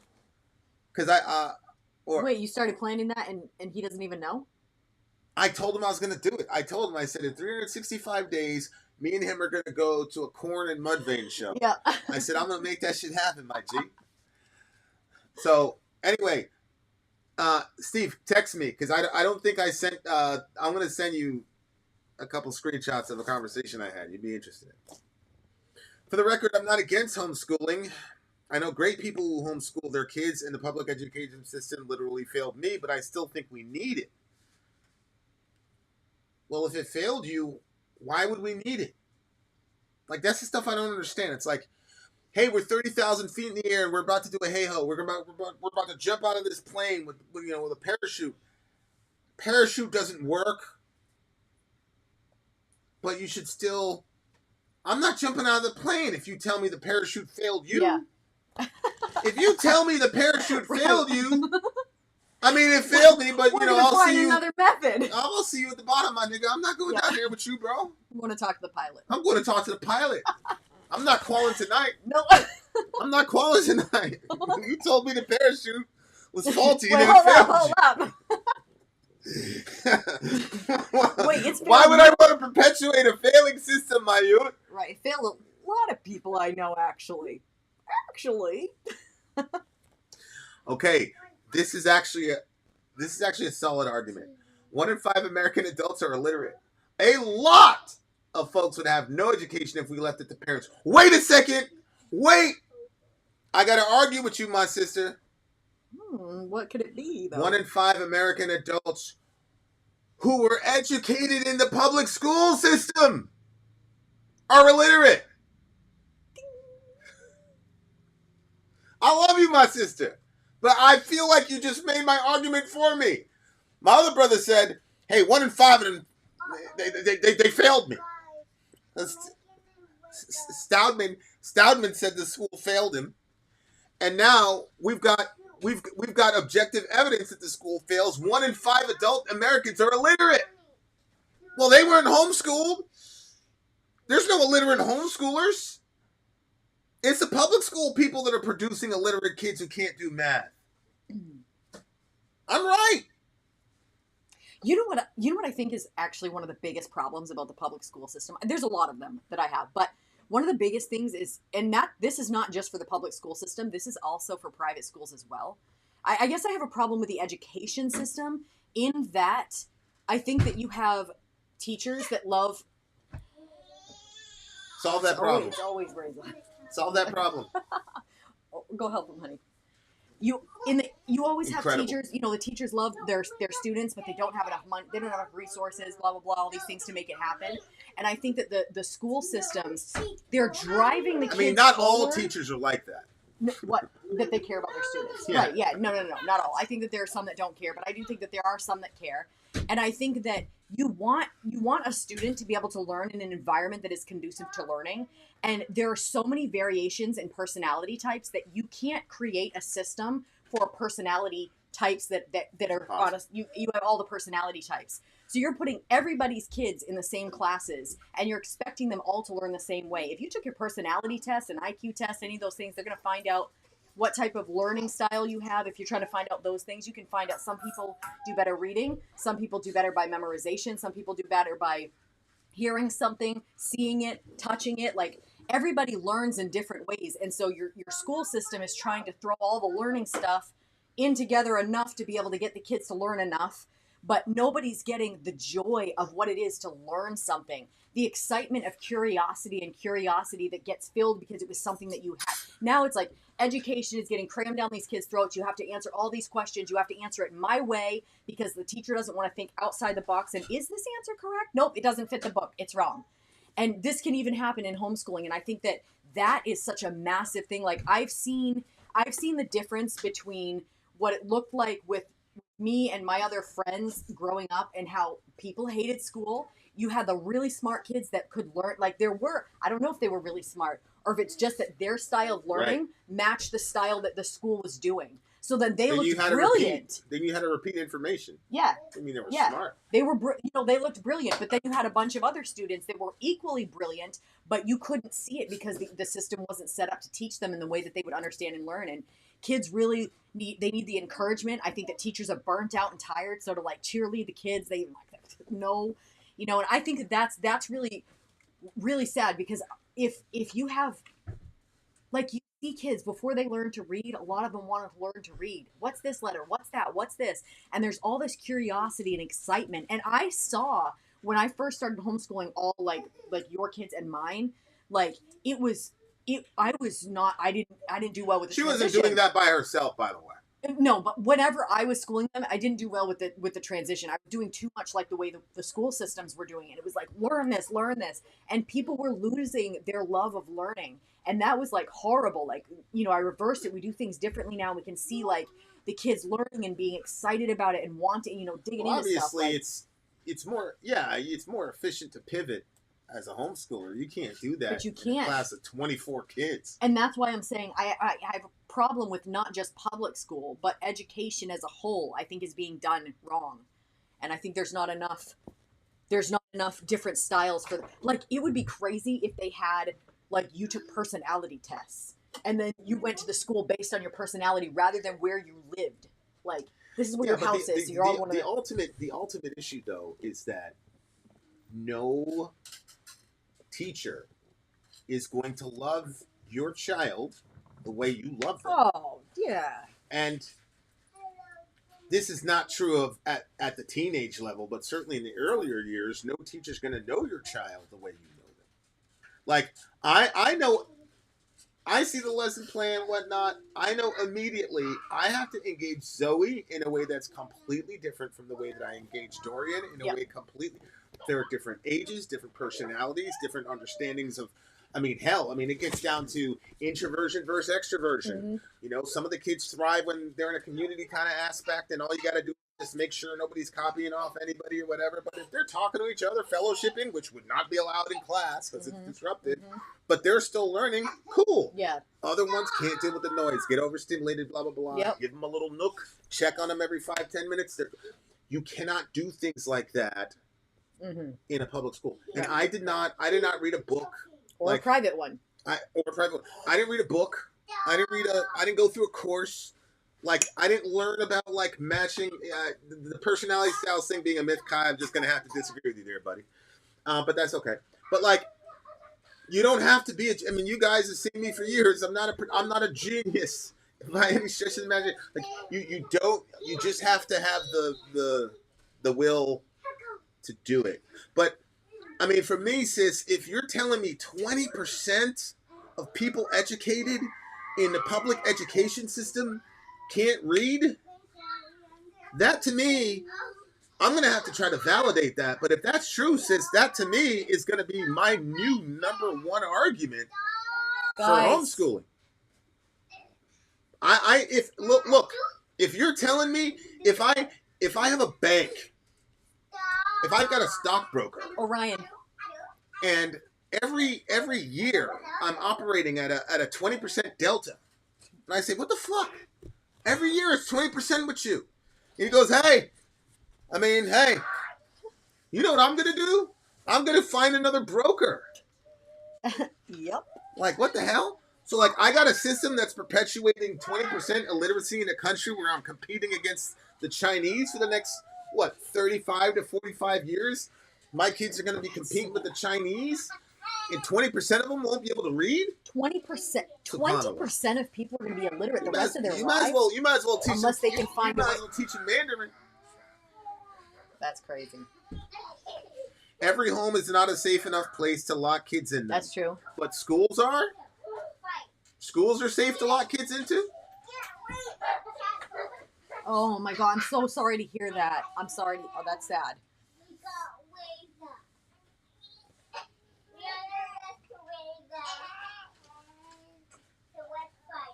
Yeah, I'm very, very sorry to hear that, Mac. That person should have been imprisoned, or let me not go too far because that's a sensitive situation. But I'm sure there are horrible stories of kids getting molested at schools as well, right? Yep. We've got some real funny shit happening in public schools right now. So, if sexual assault is the concern, I as a father would much rather be schooling my daughters than some dude I don't know. You know what I'm saying? Like, I'm not gonna leave my daughter for 4 or 5 hours in the fucking purview of someone I don't know who they are. I don't know their background. Boys, stop doing that. It's a bad idea. I don't know their criminal history. I don't know if they've been honorably or dishonorably discharged. If they had any military service. I don't know what their. I can't imagine sending my kids in that situation. Don't worry, Vinny had a heart attack 2 years ago. Well, okay. Well, good. I had a friend that used to say. I hope you were able to find peace. I had a friend that used to say, "So and so has gone to his reward." Yeah, like the education thing is tough because for me, like there's obviously the individual aspect to it. Like I'm never going to hand my kids off to the state in any capacity. But then there's the other side of it, which is to say, I do agree, especially in the current market we're in, global market, and I'm looking to the east. Like I do believe that there is a enough of a public interest in the education of the populace to say that this cannot be only viewed as a singular individual issue.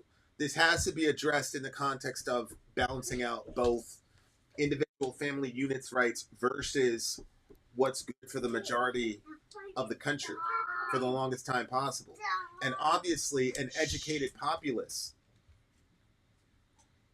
America has a public interest in an educated populace. Mm-hmm. Like, yeah. especially in the context of how exponentially I will give you some water, okay? Technology is advancing. So, like,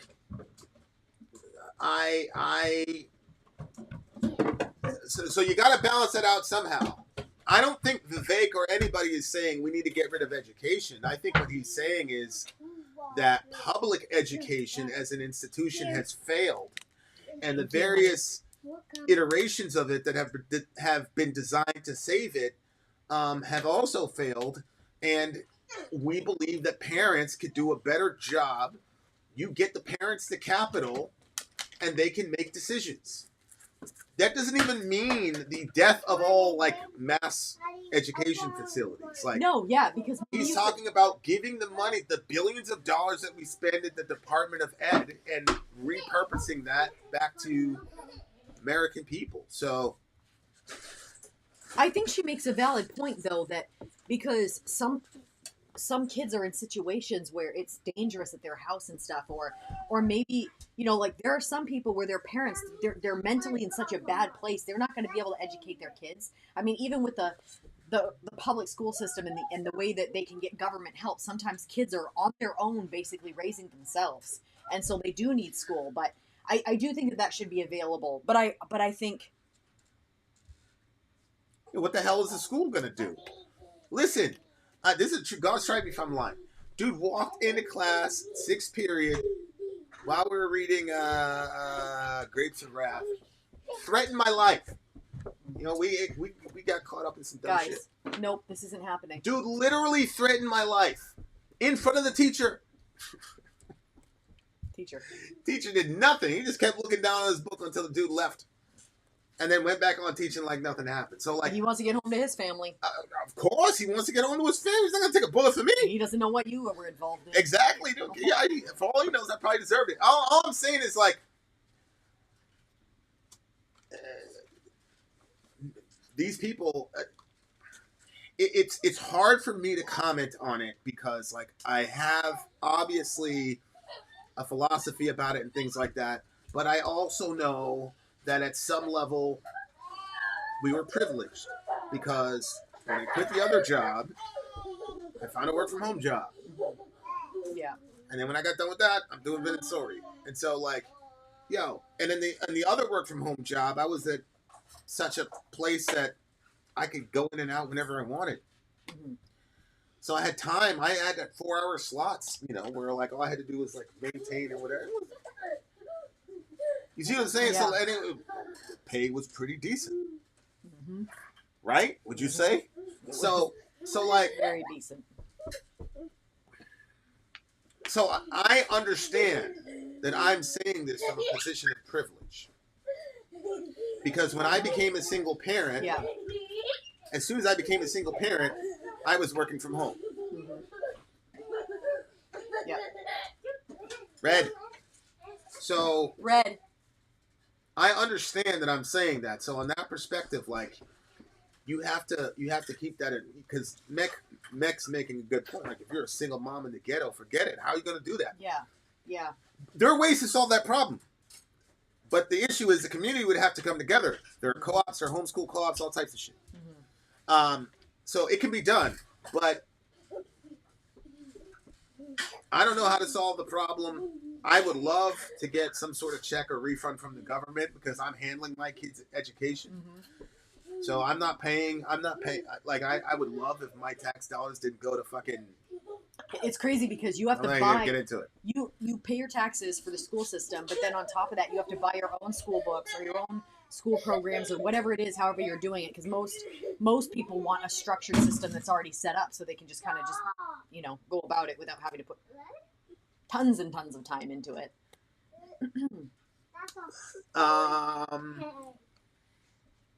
I'd love to see the demo breakdowns of the 1 to 5 illiterate adults. I mean, Yeah. I got to tell you, like, I would hire these kids like straight out of high school, and I swear to God, there were some people like I was like literally like teaching English. I saw it all the time too. As far as I did youth group. They didn't know how to communicate. So I'm like, listen, you're communicating to XYZ person from this very big company. Like, you've got to have good grammar. Mm-hmm. And one time I was like, what the hell is wrong with you, Darren? There's a freaking grammar checker on the thing. What's wrong with you? I was mad at him. And then somebody came to the office later and says, listen, Dick. He didn't call me. He called me something else. He's like, that guy's got an issue. And you just blew him up in front of everybody. So, and that was his first meeting with you. I was like, well, all the dumb shit that you say. And then he just stood there looking at me, and I'm like, he just stood there looking at you, and then what'd you do? Then you like, well, I don't. This is gonna sound so bad. We were in Kentucky. Yeah. The school system in Kentucky might not have been the greatest. His brother got accepted into UK because his brother was a genius, and so his brother got him a job at the school, and so that's how he ended up around us. So he wasn't really like everybody else. You know what I'm saying? Everybody else were exchange students from that were going to University of Kentucky. That was our, you know what I'm saying? Because we were trying to, because it was an exchange school. Yeah. Trying to look, you know what I'm saying? So what did you say? You must have said something to him. What did you do? Well, I apologized. I took, I gave him a day off, paid day off, and all that. But then, I said, when you get back, I'm going to start coaching you on properly constructing these emails. There was no properly constructing the email. It was just me teaching the kid grammar. 21, 22 years old, couldn't read. He could read, but all I'm saying is, to Mech's point, I definitely believe. I'm 20% illiteracy. Damn, that's really. I mean, there's 360 million people in this country. Like, there's no. That can't be right. That can't be right. 20%. I mean, that's like 40 million people can't read in America. There's no way that's right.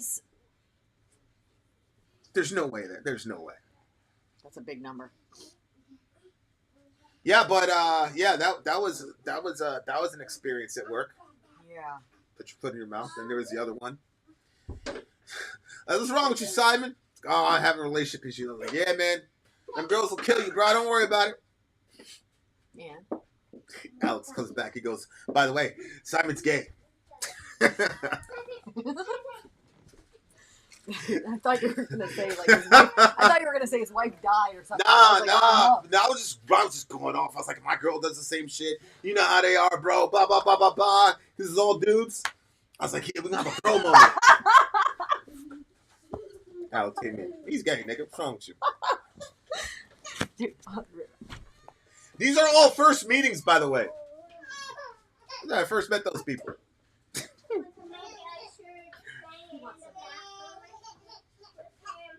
In Argentina, the candidate Tucker Carlson interviewed is proposing something like giving the money to the parents and they decide what private school they send their kids to.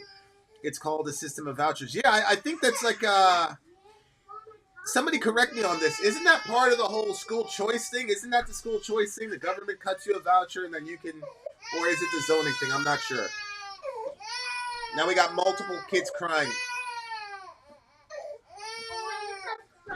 Okay, what did you do to him? Nothing. So you just crying for no reason? Okay, go back to your bed. Go back to your bed. Red, it's okay. It's okay. You're okay. Just go back to the bed. And listen, Make sure that Reza doesn't throw those balls into the pack and play or whatever. Tell him it's Reza. Go to bed. Just go to bed, bro. All right, that was the intermission. By the way, I got that number from the Department of Education stats, most recently available numbers from 2009. Jeez. Oh man, that's so bad. Orion, please be quiet. Thank you. Damn.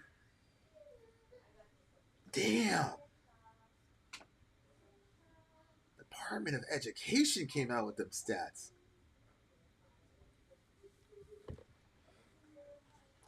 Send me an email, Mac. That shit deserves its own video. That's horrible. VinandSori@gmail.com. I gotta do a story on that. 20% of us are illiterate. You know, like that, oh man. Oh, there's so many implications. I hear what you're saying. There are some public schools that are awesome, Mech, but they're not in neighborhoods of demographics that I'm concerned about. I'll say it that way. The school choice and selective schooling has issues with logistics still. It would largely favor those that can commute versus single-parent homes, the poor, etc. Yeah, I feel like that distance learning angle, the Zoom angle, is an unexplored educational tool. The other thing that happens with homeschooling is that, like, the education, because, like, there isn't that break from home versus school, like, the education is, like, constant, like, it never stops. So it's like, okay, Orion, how many ducks are in there? Or, like, when they're talking and he'd be like, oh, look at those strong mans. And you go, no. If it's more than one man, it's a strong man, right? And now you're talking about plural and sentence structures and grammar. And, like, it's just a running part of the conversation because the kid is just used to you being their educator, right? Whereas if you correct grammar and you're not the primary teacher, you might get looked upon as like an annoyance, like, oh, mom's nitpicking or whatever. But if you're their educator and that's part of their socialization, they're socialized that mom and dad are also educators, when you make the statement about if it's more than one man, it's men, they're in learn mode. Yeah. Because they're associating you as their teacher. Yeah, and I think the other thing that's really important about that is, yes, like, education is obviously important, but so is their future and their safety. Like, when kids become teenagers, like, a lot of times parents don't have any clue what their kids are doing. They have and the kid doesn't want to hear from the parent. They're like, you're old news. But if you're the one that's been primarily educating your kids, like you were saying, I'm having thousands of conversations with my kids where they get to see, and they test it, like the little ones. They'll be like, no, I don't think that's true. And then they'll be like, you were right. So if they see over and over on the small stuff, oh, you were right. It's setting them, it's creating patterns in their mind where they're like, I can trust mom, I can trust dad. And so when they're in a situation and stuff gets a little sticky for them and they need some wisdom or advice, guess where they come to as teenagers? They go to the person that's been advising them throughout the years. So if you just have like these random like teachers that come into their life and then are gone the next year, gone, it's like all these educators, it's kind of like vague. And the kid gets attached to one. Yep. And they have to leave. Yep. And like, I have a teacher I remember the rest of my life. She's the one that was responsible for probably saving my life. Like, she got me out of regular. They were gonna put me in remedial English. She got me into AP college English. Called my mom. Yep. Like, got involved, which is very difficult to do. You tell a ghetto parent that their kid is sucking out or whatever, and shit don't go well. She was doing it for you, that's for sure. Oh man, that was a tough conversation. Mom got off the phone, bro. I came to school the next day. I was like, "Fuck's wrong with you?" You did. Oh man, I was so mad. What'd they say? But she's like, "I don't care." Yep. She was kind of like, "I don't care." Shout out to homegirl. I forgot her name, but she changed. She did though. She changed my life. Like, she changed my life, dude. I Look at News said something really interesting, and I'm like, yo, that 20% of kids will make the best soldiers. Correct. Yo. Correct. If you don't think, you're right. That's so sad. You know, anybody that's in the like the military ecosystem, like you know that like for example Marine Corps is you're gonna get a bunch of Lopez's, bunch of Martinez's, bunch of De Herrera's. Pretty sure De Herrera's in here. He's Marine Corps, right? It's kind of like their shit. They get you get a bunch of those guys over there. Like, yeah, it's absolutely a fact. It's absolutely a fact. They absolutely do make the best soldiers for sure. That's probably the quote of the fucking year. Mm-hmm. Quote of the year. Yeah, Mech, I don't understand your argument. You're telling you're convincing me that the public school system produces a populace that 20% of whom cannot read or cannot read to the level of an adult or cannot read to compete in the marketplace or whatever the qualifier is for illiteracy, because I'm sure they can recognize letters, right? Like there's degrees of illiteracy. That's what I said. There's degrees, right? Yeah. So whatever it is, it's bad.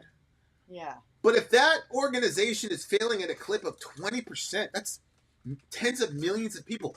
Why would we try? Shouldn't we try something else if the current system is failing us at a rate of tens of millions of people? Uh-oh, Delaney's dad was in the Marines.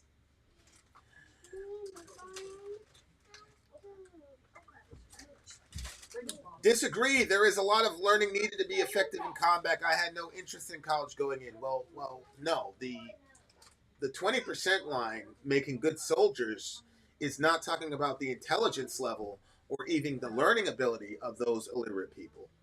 Rather, what it has to do is the fact that, once again, the American elite or the American government has no real motivation to reduce that number of 20% if it exists, because you're going to get most of your that's how you're able to maintain an all volunteer army, right? Is by always having a group of always poor people, right? And wow, I don't know this yet, Mech, but I would be very curious to look at the racial dynamics of and the geographical dynamics of this illiteracy, because I'm looking at my sweet little sister Delaney. She's got a fucking pizza bar in her school. What? Yeah. We have a pizza bar at fucking church. No, we don't even have a pizza bar at the fucking pizza bar in the hood. We got guns and shit. Delaney has a fucking pizza bar in her school. That's crazy. How the hell, Mech? How was my school in the Bronx, New York, Baychester Avenue, going to compete with people in Delaney's school?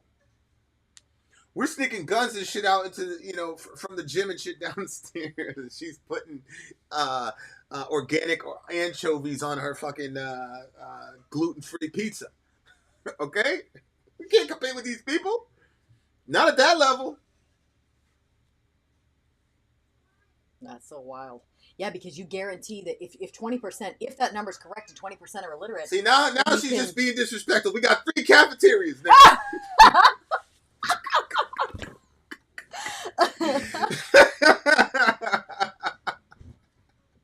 Free! We were starving in school. These Republicans are talking. You hear about the Republicans? The Republicans are talking about snatching free school from the ghettos. They don't even want to give us the 4-day-old muffin anymore, Delaney.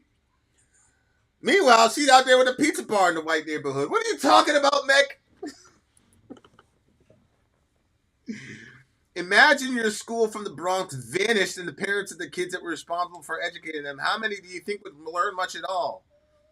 Yeah, Diablo, I think that's crazy too. You're not gonna... Okay, let me try to be realistic about this. I'm gonna tell you, I didn't learn anything in school after the 9th grade. Well, you learned something. Oh yeah, Everybody's learning something. It's just, what are you learning? Okay, let me say it this way, Mick. The things that have made me successful in life, almost none of it came from my experience in high school, other than the social lessons that I learned by myself with no adult guidance. It was a very interesting dynamic now that I think about it, because it's right in the heart of the Bronx. It was in Co-op City, which housed Section 5 Oh, Valley right. Mob, Yeah, biggest gang yeah. at the time. I mean, Google it. Google Section 5 Valley Mob. Google Wolf. Google Puff Daddy. That's where I was going to school. So you're asking me this question. If the school was disbanded, what would happen? With me individually, nothing different. I would be in this chair right now talking to you, I believe. But everybody else? No, I think it would have been. There was a lot of dropouts. Most of like the starting class at ninth grade. You know how attrition works. Didn't make it to the graduation. Folks died. Unfortunately, folks got arrested, or they just dropped out. Like Javon stayed till second semester in 10th grade. He was done. Was it a lot of students? What, dropping out? Yeah, that didn't finish for one. Oh yeah. One lead, like it was like 4 or 5 people from the starting class in ninth grade that made it all the way and graduated on time. I certainly wasn't one of them. And that wasn't because they moved. No. That was just because, man, sad. No. Look, chicken bacon ranch pizza. We can't even. I'm at the fucking Hard Rock Hotel, like literally right now. I'm in Rihanna's room right now in the Hard Rock Hotel. Okay, how the hell they don't even have this kind of food? She's showing off now. What a wicked woman. How many of those kids you went to school with in the Bronx had parents that could educate them at home that didn't need to be at work at least 40, if not 60 on 2 jobs? I got to tell you, sis, there was a lot of single moms on disability and welfare. So they had time. I'll just say it that way. The friends that I had, their mothers had time. I don't know how to say it to you. They had time. They didn't have the motivation, but they had the time. But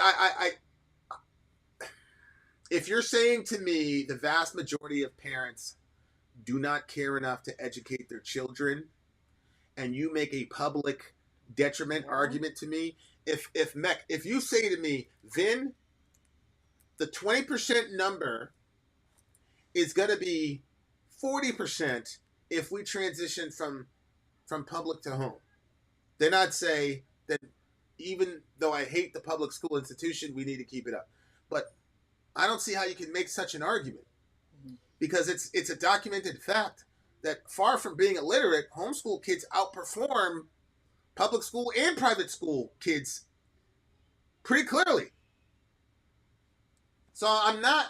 To me, it seems what you're saying is most people, particularly poor inner city people, won't be able to educate your kids the way that you were able to, which I think is a valid argument. Mm-hmm.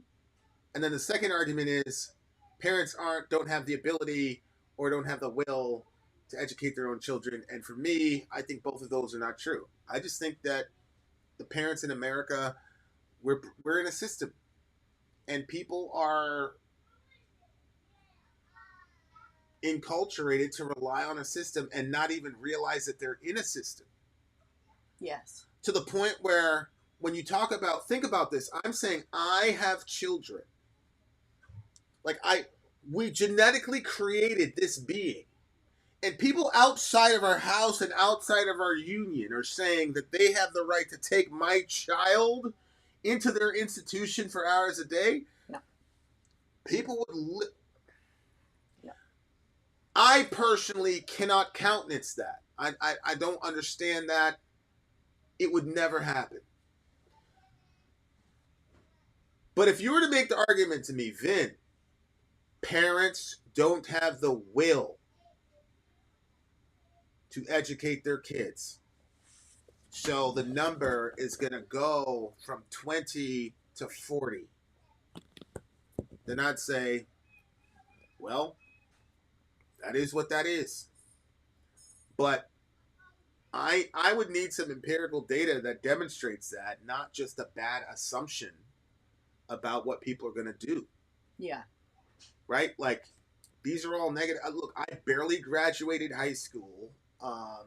My my first wife, all she had was a high school diploma and a litany of mental health issues. If you would have looked at us at the time, you wouldn't have said, "Oh yeah, these two are absolutely capable." Mm-hmm. But we made it happen. We didn't have cable. We didn't have internet. Yeah, that's the thing. We didn't have exactly. That's we lived. See, we lived a pretty stripped down lifestyle. Right. People refuse to do that now. People don't want. They need their cable. They need their TV. They need their phone. They need this. They need that. Like, there are some things that you actually do need, but there's a whole lot of things that we've normalized in our lives, and so we think that we need them. But it just comes down to, like, what is more important to you, and that's the decision that parents have to make. Because yes, I do enjoy watching Netflix in the evening, but if my budget was so tight that the only way to make it so that way I could keep my kids home to school them was to get rid of my Netflix and I would. I would. I don't know. I think it was like about 5 or 6 years. Yeah, you were doing that. Yeah, it was nothing. That's the same thing when I was in my previous marriage. Also, we didn't have internet. We didn't have cable. We lived a very stripped down lifestyle, and she was homeschooled. And like, we didn't have a bunch of extra money when it was, money was tight. Like, if I had an extra $20 bill at the end of the week, I felt pretty good about it. Like, it was tight. But we made it happen because I wanted her to be educated by us. Yeah, I mean, we live in a state where you need 2 incomes to function. The system is to get you to make widgets, pay taxes, not to excel. Yeah, I mean, the public school institution is there to create workers and good voters. And I'm being charged by the government to brainwash the next generation of people. Mm-hmm. Like, it's incredible. We did, Applejack. We moved him out of the school system. Look, Vin, if you don't like how the education system is in this country, why don't you just leave? Move. Go back to where you came from. I'll take you with me, because all of y'all came from Africa. You came from me. I didn't come from you. Oh, you see a little twinge of anger there? You see a little twinge of anger from Esau, a little anger? Like, fucking right. Dicker. Ah. Did he just say?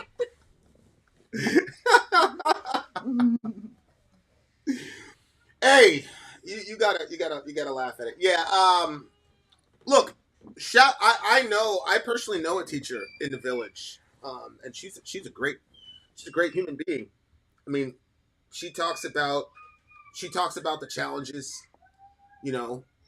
but she's great. She loves kids. I would be completely confident leaving my kids in her care. But she's one in a million, man. She's one of those people that'll jump over your child, lay her body on your child when the fucking shooter's at the door. That's the type of person she is. You think those people are a dime a dozen? Yeah, people are one in a million, bro. So, nah. It'd have been like, yeah, you can't be a Muslim now, right? You're not supposed to have showing. Showing too much on me. What? Well, if I take my shahada, Allah will forgive me for. Yeah, because this is previous year. This is before. Hunter Lewis, I couldn't take the toxicity. yeah. So my buddy Ben. Here he is. So the conservative Republican woman that cries about gays being indecent gave a handy in public at a theater full of children. It's like the conservatives are the pedos. Yeah, I generally, as my policy, people have talked to me about X person, Y person, Z person. And I'm kind of biased, especially if it's a female. Like, I'm not going to report. I'm going to talk about it. Like, I've shot takedown videos against certain female figures politically, And people are like, yo, there's this whole thing about her, blah, blah, blah. And I'm like, yeah, I knew about that. I'm not putting that shit out there. I don't see the political value in beating somebody down about their sexuality and all the rest of this shit.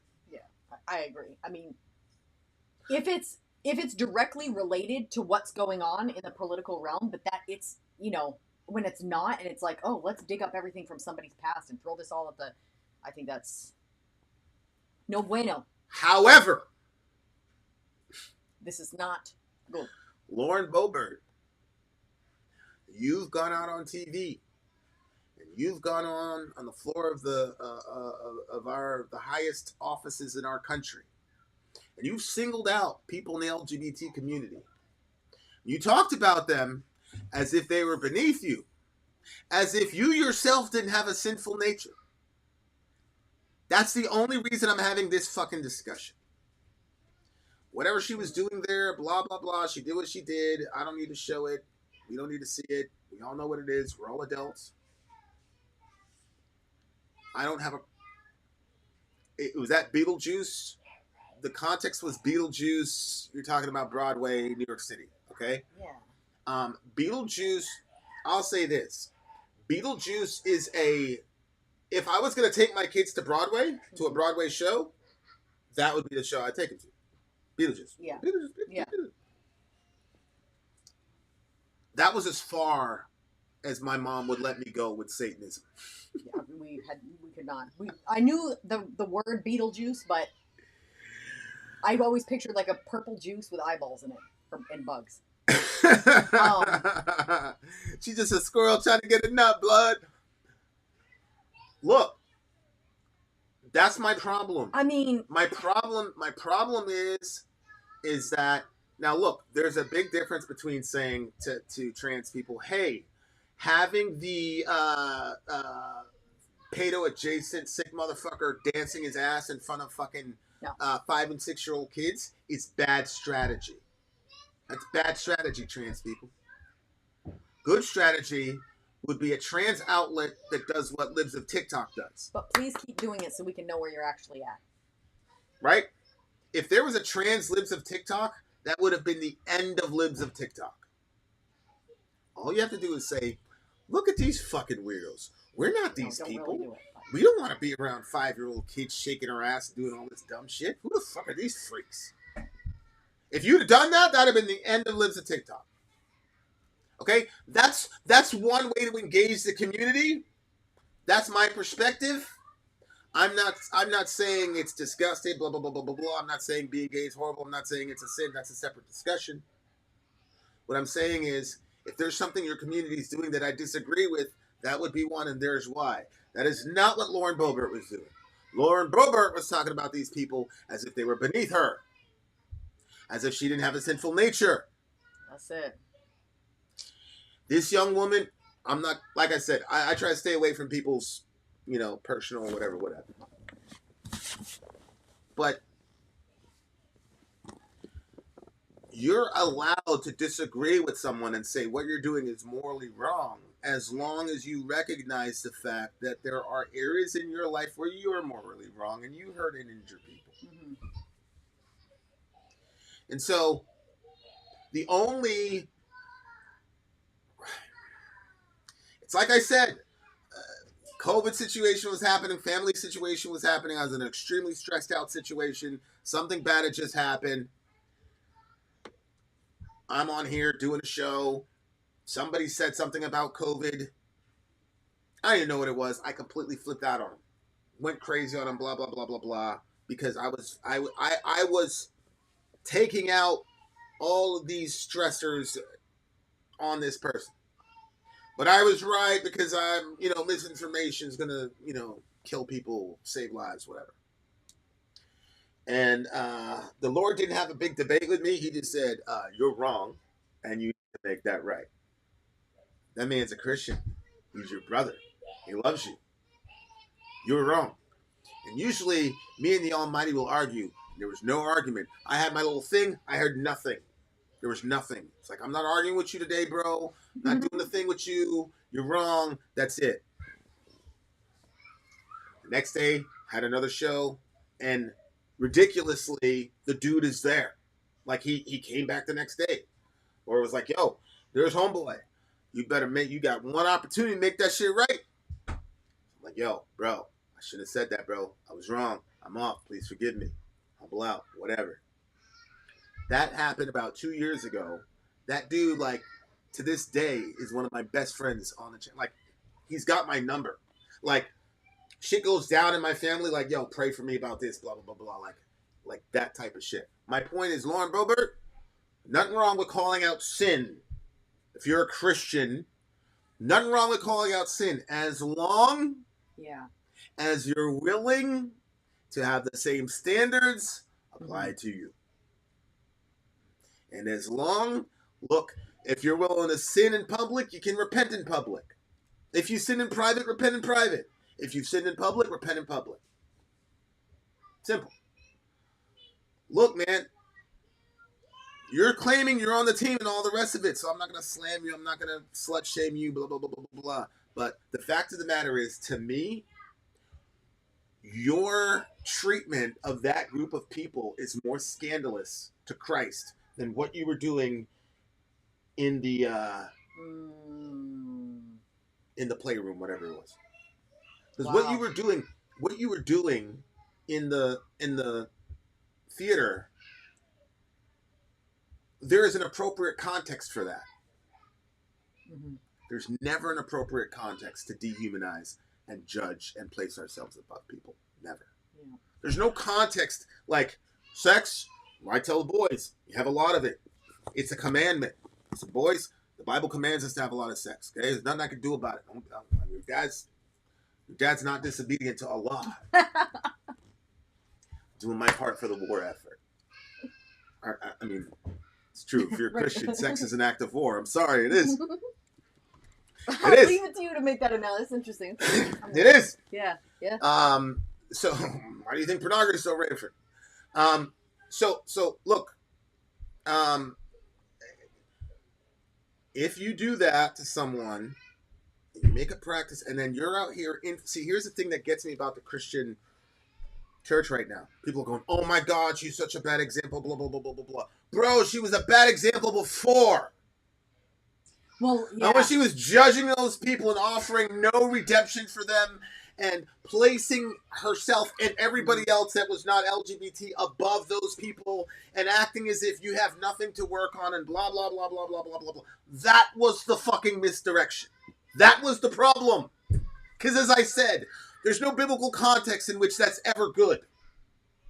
There is a biblical context in which everything that she was doing is declared to be good by God. God wrote an entire book about mutual fondling and oral sex and all the rest. Say what you want. It's called the Song of Solomon. Read it. Okay? So there are appropriate contexts set, Lauren, where you could have done that, what you did in the movie theater. Okay? Hell, there is an argument to be made that the public aspect wasn't necessarily problematic aside from your indiscretion, ma'am. Well, isn't she married? I thought she was cheating. She's divorced. She's not remarried yet. This is what I'm saying. Like, there's a whole plethora of issues here. Okay. So now the evangelicals are like, oh, we can't have her influencing our kids. It's like, oh, so you wanted greedy, judgmental kids because that won't send them to hell. People don't realize. There's no greedy, judgmental people in hell. It was all those LGBT people. Yeah. It was that gay dude. It was the gay Pharisee that was asking for Jesus to be killed. He's like, slay him, girl. Slay him. It wasn't the rich man. It was the gay man. All them trans and all them, that lesbian over there in Demonas over there went over there on a boat and got Jesus crucified. It wasn't religious people that did that shit. It wasn't greedy, prideful, never admitting sin, judgmental people that got Jesus crucified. No.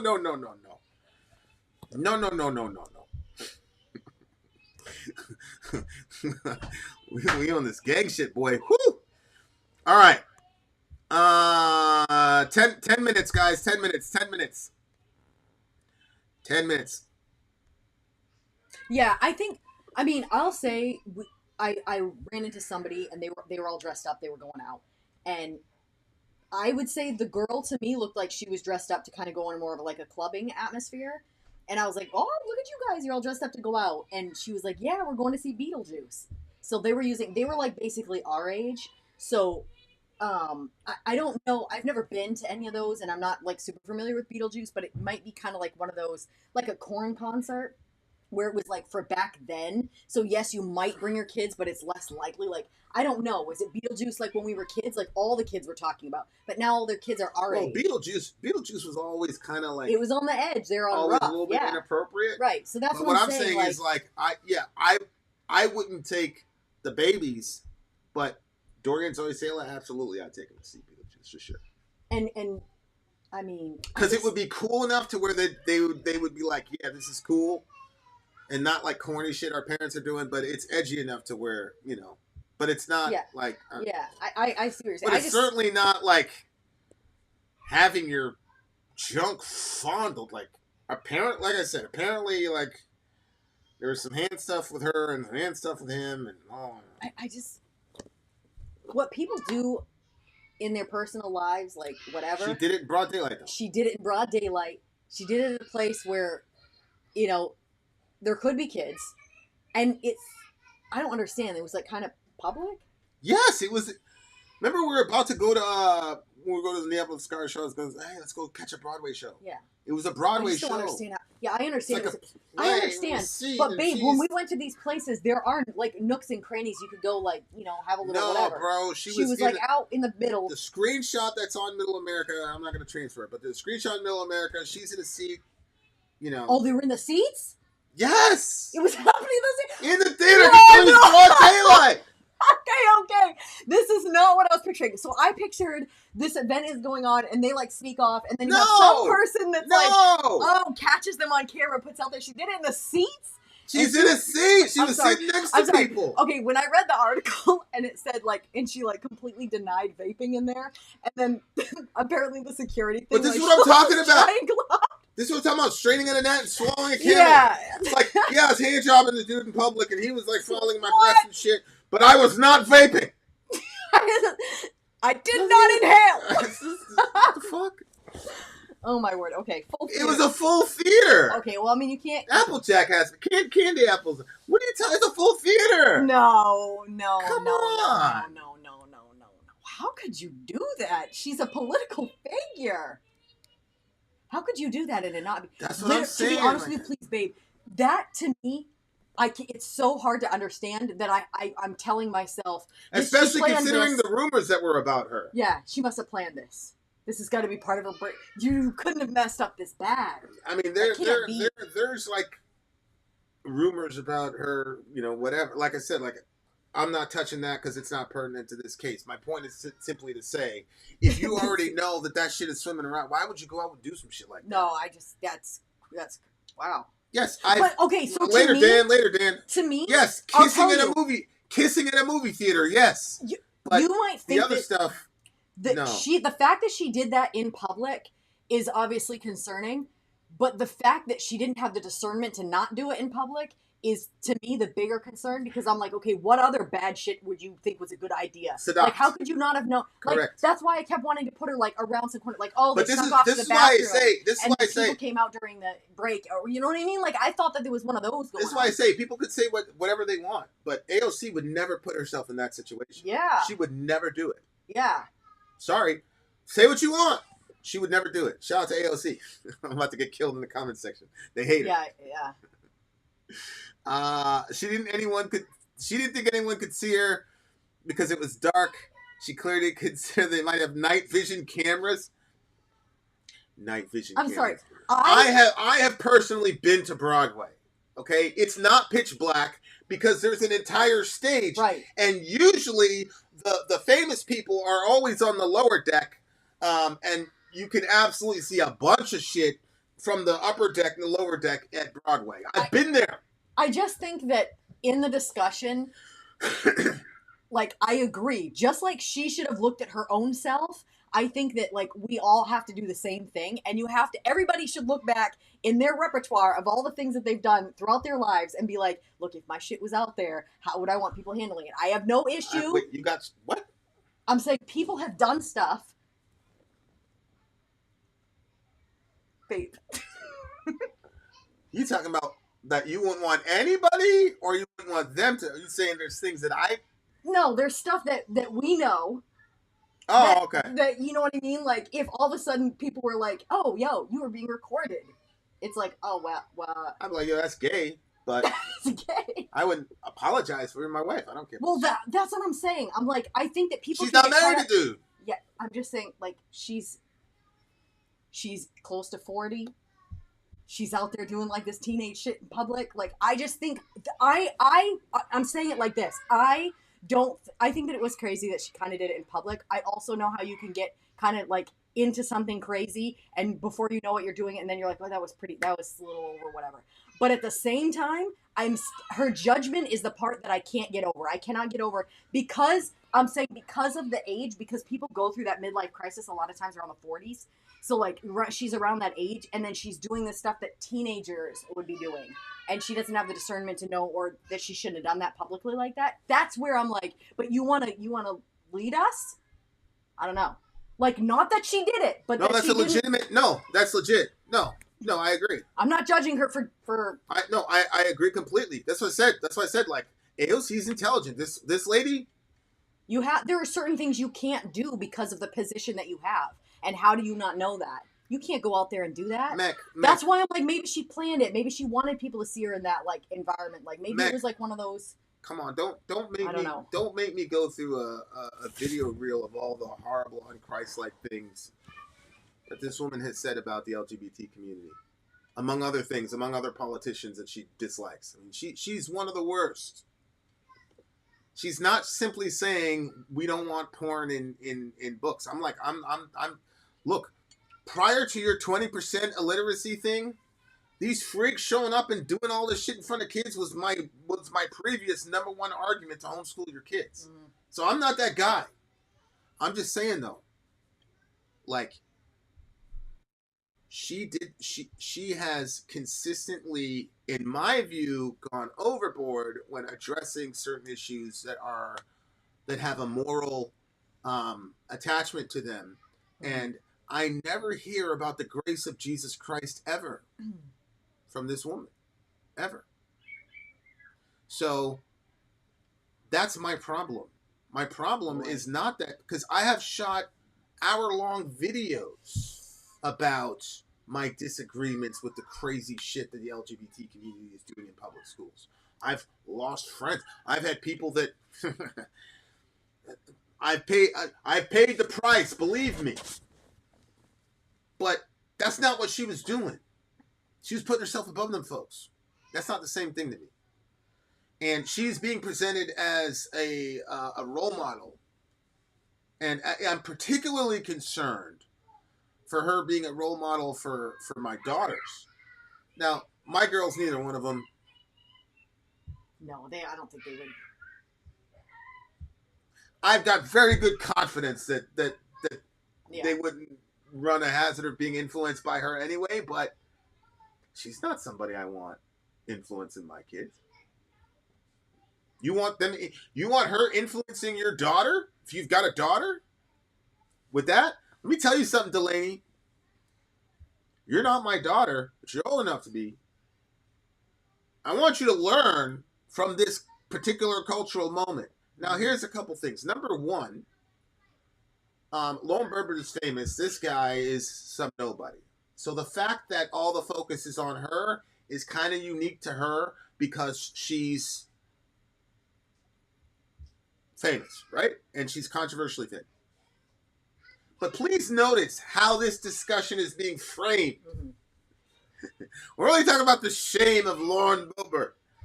And whether or not it's fair, Delaney, it doesn't matter. That's the way it is. You can make whatever decisions that you want to do with your whatever, sis. I'm just telling you that is never going to change. The woman is always going to be the shamed one.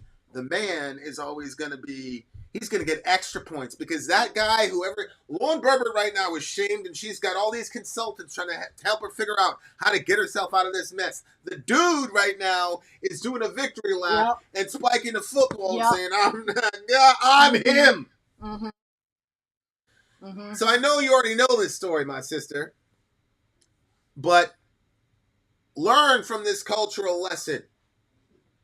All these people talking about female empowerment and all this other shit, owning your blankuality, blah, blah, blah, blah, blah, are not going to be there when everybody's fucking plastering you all over the fucking place. So let them talk all that shit that they want. You got to make a decision about how you want to be perceived. Yep. Your value is determined by God and what you believe he says about you. Nobody else. But I'm telling you, people don't have that understanding about how amazing you are. So they're going to use superficial standards to judge you. Yep. And that's one of them. So you're going to have to understand that. And whether or not that dude loves you is fucking irrelevant. Because he loves you, but he's got friends and he loves them too. You see what I'm saying to you? He's not trying to hurt you. But there's no way in the world that I am going to knock out Mike Tyson and the whole fucking planet not hear about it. You see what I'm saying to you?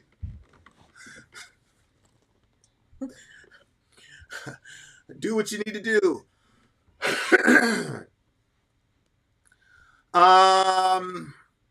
All right. So I think we covered all the show, all the things that we Big Homie Dan. This testimony is correct. Yes, it is. Yes, it is. Okay. Much love to all you beautiful people. It was really, really good. We will be doing more in Middle America. It was good to see you guys. It's really encouraging to see the participation after all this time. Been gone. Mm-hmm. So thank you guys for participating. Comment. Thank you, Ben, for showing up. I've been missing you, so thank you for showing up. Mech, Stout in the house. Stout has had the most consistent little avatar thingamajiggy. Oh, really? He's always been that from day one. Everybody else is like 15 million of them. 50. Anything universalism, conditional immortality, I now reject ECT.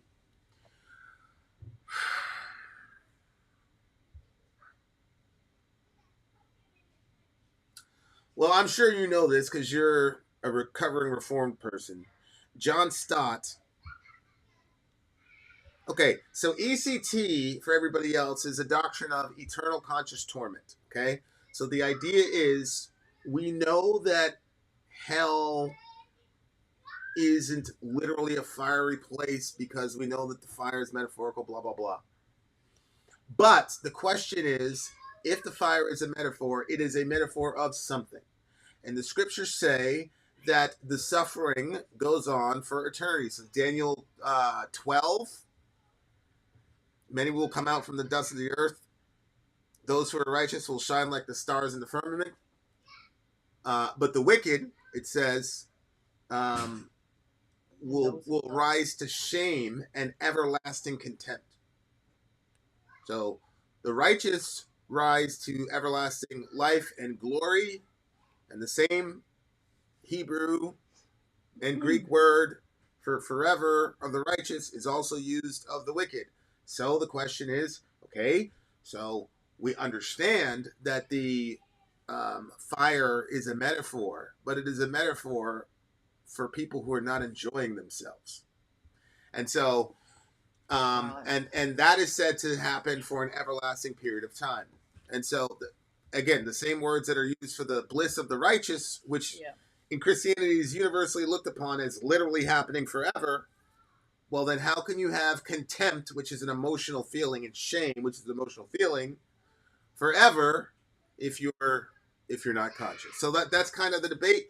The other side of that is to say, yeah, but the idea of somebody suffering forever in hell, even if they deserve it, is just beyond the pale to imagine. Like unending, limitless suffering without anesthesia and things like that. And, we always relate suffering physical. So it's like, man, you're imagining this guy's in a torture chamber for eternity. So like, if he's not in fire, who cares? Like, go to the Dark Ages and the Middle Ages or whatever. Perkinos is in the room, so he can correct me. But there are some pretty horrible ways of killing people that didn't involve fire. So the fact that God's not setting people on fire forever does not mean that hell is still palatable. That's the argument. So a merciful God at some level would sort of turn off the lights, as it were. So that's kind of the debate between ECT, eternal conscious torment, and conditional mortality or conditional immortality. You know, like how depression and like just like when you get really kind of like folded in on yourself and how horrible things can be within that environment, especially if you have no hope of escape from it. I wonder how much of hell is that. Like there's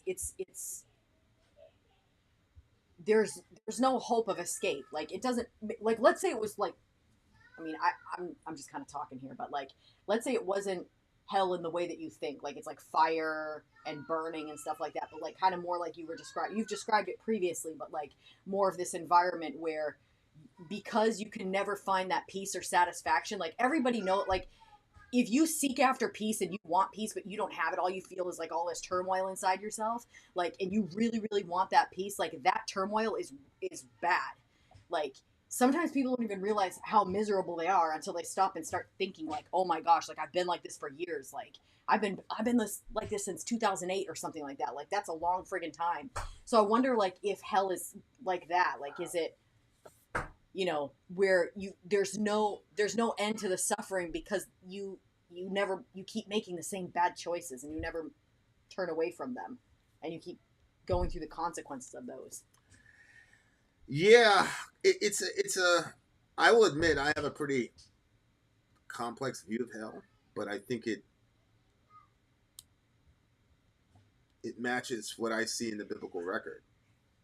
The other thing I'll say is that there are kinds of suffering that the person who's suffering doesn't know that they're actually suffering. I experienced this a lot in the psych ward. Yeah. Where you had people that were in really terrible conditions, but were so fucked up psychologically that they didn't know that they were in such a bad condition. Yeah. But they were objectively suffering. Yeah. So I've always said that my vision of hell is a combination of The Purge and The Walking Dead. And so The Walking Dead, the idea of the zombie to me is something that, like if you adopt like the Jungian collective consciousness thing, to me, the idea of the zombie and the aesthetic of the zombie is the Western mind interfacing with a bad resurrection. So the thing dies, then it comes back to life. It bodily, corporeally, somatically comes back to life. Well, where have you heard that before? Right? What we're saying is in the resurrection is that Jesus got an upgrade. Okay, relative to his humanity, that there was an upgrade with Jesus. So we call it glorification. And so all of us, Delaney, all of us, who any part of your heart belongs to Christ. At the end of this, C.S. Lewis says, if you were to see, like for example, Ben Webb, like one day, inshallah, Ben Webb's going to repent of all the crazy shit he's said and done. And he's going to come to his right mind and follow his Jesus who loved him and gave himself for him, right? So we're all together for a very, very short time on this platform called the Earth. If you were to see Ben Webb in 10,000 years, C.S. Lewis said you would be tempted to worship. That's how big the upgrade is. Ben? So you've got Jesus is like the prototype of life after death resurrection, and then we're told, okay, like really glorious. You're going to be like the most. I mean, I cannot imagine you being more glorious than you are right now. You did the Instagram filter. It was an Instagram filter. It's supposed to make you look better. It made you look worse because you're already better than the Instagram filter. That like objectively happens. So I don't know what you're talking about. But anyway. Thanks, babe. In Christian theology, at the resurrection, you get an upgrade. In secular theology, you still get some sort of resurrection because you can't like avoid this story that's been so powerful in the Western mind for the last 2,000 years, right? Mm-hmm. So you still have that in your head, but you're so cynical and you know that you're evil. So boom, what is a secular resurrection? Well, you get a bunch of zombies. Right. And what is a zombie? A zombie is a being that is reduced only to what it consumes. I was going to say what it needs, but yeah, you're right. That's what Paul says about the wicked. He says their God is their belly. Yep. Meaning that you one of the things that makes you an image bearer of God that's separate from animals is that you can overcome your instinct with your spirit. Yeah, that's good. Right? Yeah, that's 100% true. Yeah. It's like, yo, don't do that. Yeah. Right? So, but what happens is, if all of grace is taken from your heart, then what is left is a being who lives only to consume and live on instinct. And so you have a humanoid that is progressively losing what it means to be the image of God. Right? So like the image of God, we were talking about God. God is an eternal being. So how long would it take to lose the image of God? Eternity. Okay? So in my view, so you've got the Walking Dead, which accounts for zombies. Inside of you right now, right, Delaney, is like, you're a caterpillar and your coffin is your chrysalis. And then when you come out, right, it's almost like unrelatable to what you were before, right? That is the difference in the aesthetic and the moral and even the atmosphere. If a resurrected, unchristed person were to appear to you, you would be terrified. You would be convinced. You would tell me, Vin, the devil is real. I just saw him. So if you saw a resurrected person, you'd be tempted to worship. If you saw an unchristed resurrected person, you would run, and you'd be wise to do so, because that individual would have zero morality whatsoever and would only live to consume. So my vision is, you're still going to have society, you're still going to have music, you're still going to have gangs, you're still going to have government, you're going to have all those things. God's going to cut you out a little place in the universe, and all of you and the 5 of your friends, because I believe most of us are going to make it home, you and your 5 friends are going to create societies and music that progressively dehumanize you, and you may get to the point where you are so dehumanized and your mind is so darkened that you might not even know that you're suffering. Because the scripture says that. It talks about when God has given us intelligence so that we can interact with the divine. But if you use that intelligence to deny your creator, it says, professing to be wise, they became fools, and their foolish hearts were dark, and they did things that were inconvenient, as the KJV says.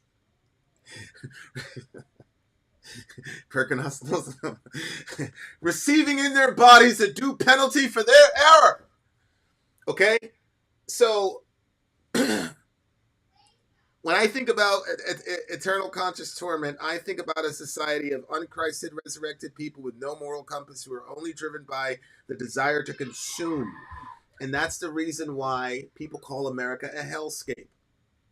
Because capitalism has encouraged us to be just nothing but consumers. What is pornography? You're literally consuming another human being. We're talking about school loan debt. No, we're not. The kids are not paying their school loan debt. They're paying on the interest. Oh, gosh. So we have like little markers of hell. Like we have little markers of what the economic system's going to be like. We have little markers of what the sexual ethic in hell is going to be like. We have markers as to what that universe is going to look like already. We also have markers as to what the new world's going to look like. So we're in heaven and hell right now, and we're kind of being held in this holding tank so that more and more people can wake up to their right minds and return home to their Father, where they belong. And the 4 or 5 people that don't want to play ball and want to fuck up the universe, God's going to cut them out a little space, and he's going to give them forever And they're going to progressively dehumanize themselves and make themselves worse and worse. And to Soraya's point, as they're doing that, they're sinning more. Okay? So the sins that are going to be committed in that world are going to make the Holocaust look like a picnic. But you cannot blame God for that eternal torment. Okay.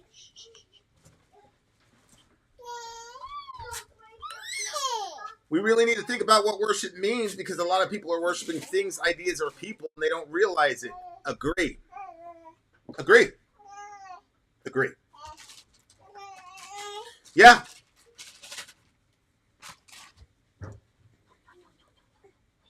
That's right. I think the person in hell fundamentally loses something. They're no longer really human. They can no longer love, and the hell will be the closet, the closest to non-being one can possibly get. Correct. That's exactly what I'm saying. Correct. And the thing that they're losing is the image of God, the imago Dei. But since God is eternal, His image, it's going to take you an eternal amount of time for you to lose it. And that's why hell is going to be 10,000 times worse 10,000 years from now than yesterday, which obviously is kind of nonsensical because we're talking about existence outside of time and space. But you get the point. So from that perspective, I say I still believe hell is eternal conscious torment, and I still believe in degrees of suffering in hell, because the more wicked you are here means the more zombified you'll be over there. And so all those traditional things that the Christian church has believed, I believe, and God is not necessary. God doesn't necessarily have to be an active agent in that suffering. As a matter of fact, as I said, Romans 1 makes it very clear that when God is super pissed off at somebody, He doesn't send lightning and thunder and all the rest of it. As a matter of fact, if you read the book of Amos, God says, I sent you famine, you wouldn't turn to me. I sent you war, you wouldn't turn to me. I sent you natural disasters like God did to Sodom and Gomorrah, and you wouldn't turn to me. See, when God's fucking up your nation, He's fucking up your life and all the rest of it, because He's trying to get your attention. God forgive me, but I gotta, you got babies, and they want my attention. And, if eventually they're gonna learn. All they have to say is, "Hey, Dad," but this kid's kind of nonverbal right now, so he's gonna throw some shit. He's gonna yell, blah, blah, he's gonna do something to get my attention. So God has kindly sent you people to talk to you, to love you, imperfectly tell you the good news. You're not gonna listen. Okay? So He keeps sending people. You keep rejecting. So He's gonna start fucking up your life. He's gonna start throwing shit around. He wants your attention because He loves you. Now you can judge Him if you want. Some of y'all are gonna go out here. You're gonna judge God. You're gonna judge His tactics. But look, I'm a father, and I got one kid that me and him we got issues, man, like real issues. We went through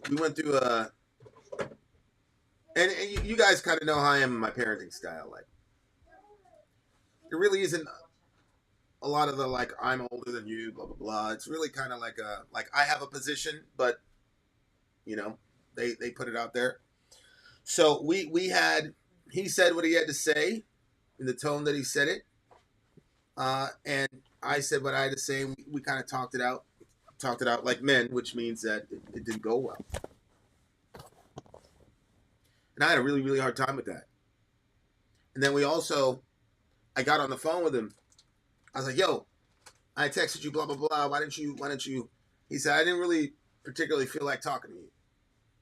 I said, oh, all right, cool. So I hung up the phone.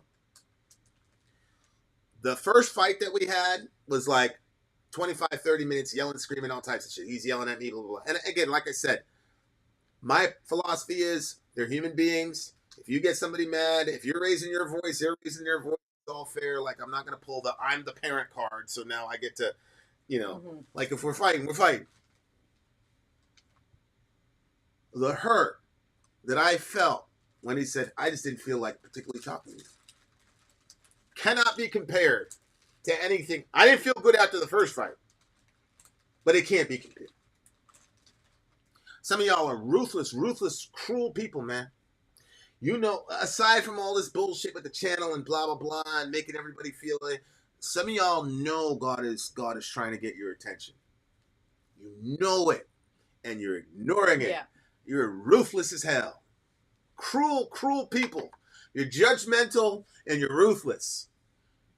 You imagine that? You got human beings judging their creator and ignoring him. Subhanallah. And then he says, okay, your entire life you hated me. So I'm going to cut out an entire section of the universe. You can have it. And the last thing that you do with God is this, and he's bad for sending you to hell?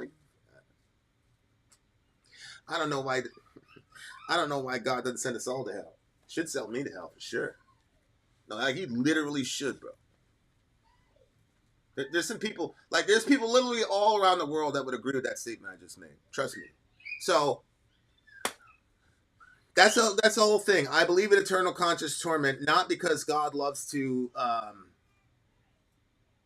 harm people or see people in pain, but because God is love, and love doesn't just destroy things and throw them away.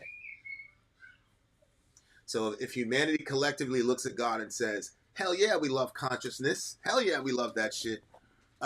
We don't love you though. So we want all the benefits, but we don't want you. And for God to be like, you know what? What do you say? If you love him, let him go. So he's going to let y'all go. So how's he a bad guy for letting you go? You left. All right. Much love to all you beautiful people. You're not going to see me in hell, Ben. You're not going to see me in hell. And you're not going to see nobody in hell. Lord Jesus, save my friend Ben. Save him tonight, Lord. Give him a repentant heart and help him to stop being so weak and caring about his little persona. You know you love him, Lord, and I know that I love him, and you know that I love him. And he knows that I love him. So love him tonight, Lord, and meet him in a special way that's undeniable to him, even if you won't admit it. In Jesus' name, amen. I love you, Ben. Like, legitimately love you, bro. All right, guys. Tonight, if you hear his voice, do not harden your hearts like they did in Meribah. I think they said in the something of provocation is what they said. Yeah, when you provoked me at the waters of Meribah. She did Meribah. Yeah. Like Ben's been provoking me. Yeah. That's real shit, though, bro. I do love you. I'm getting out of here, though. I'm about to go on Boebert. Okay, you're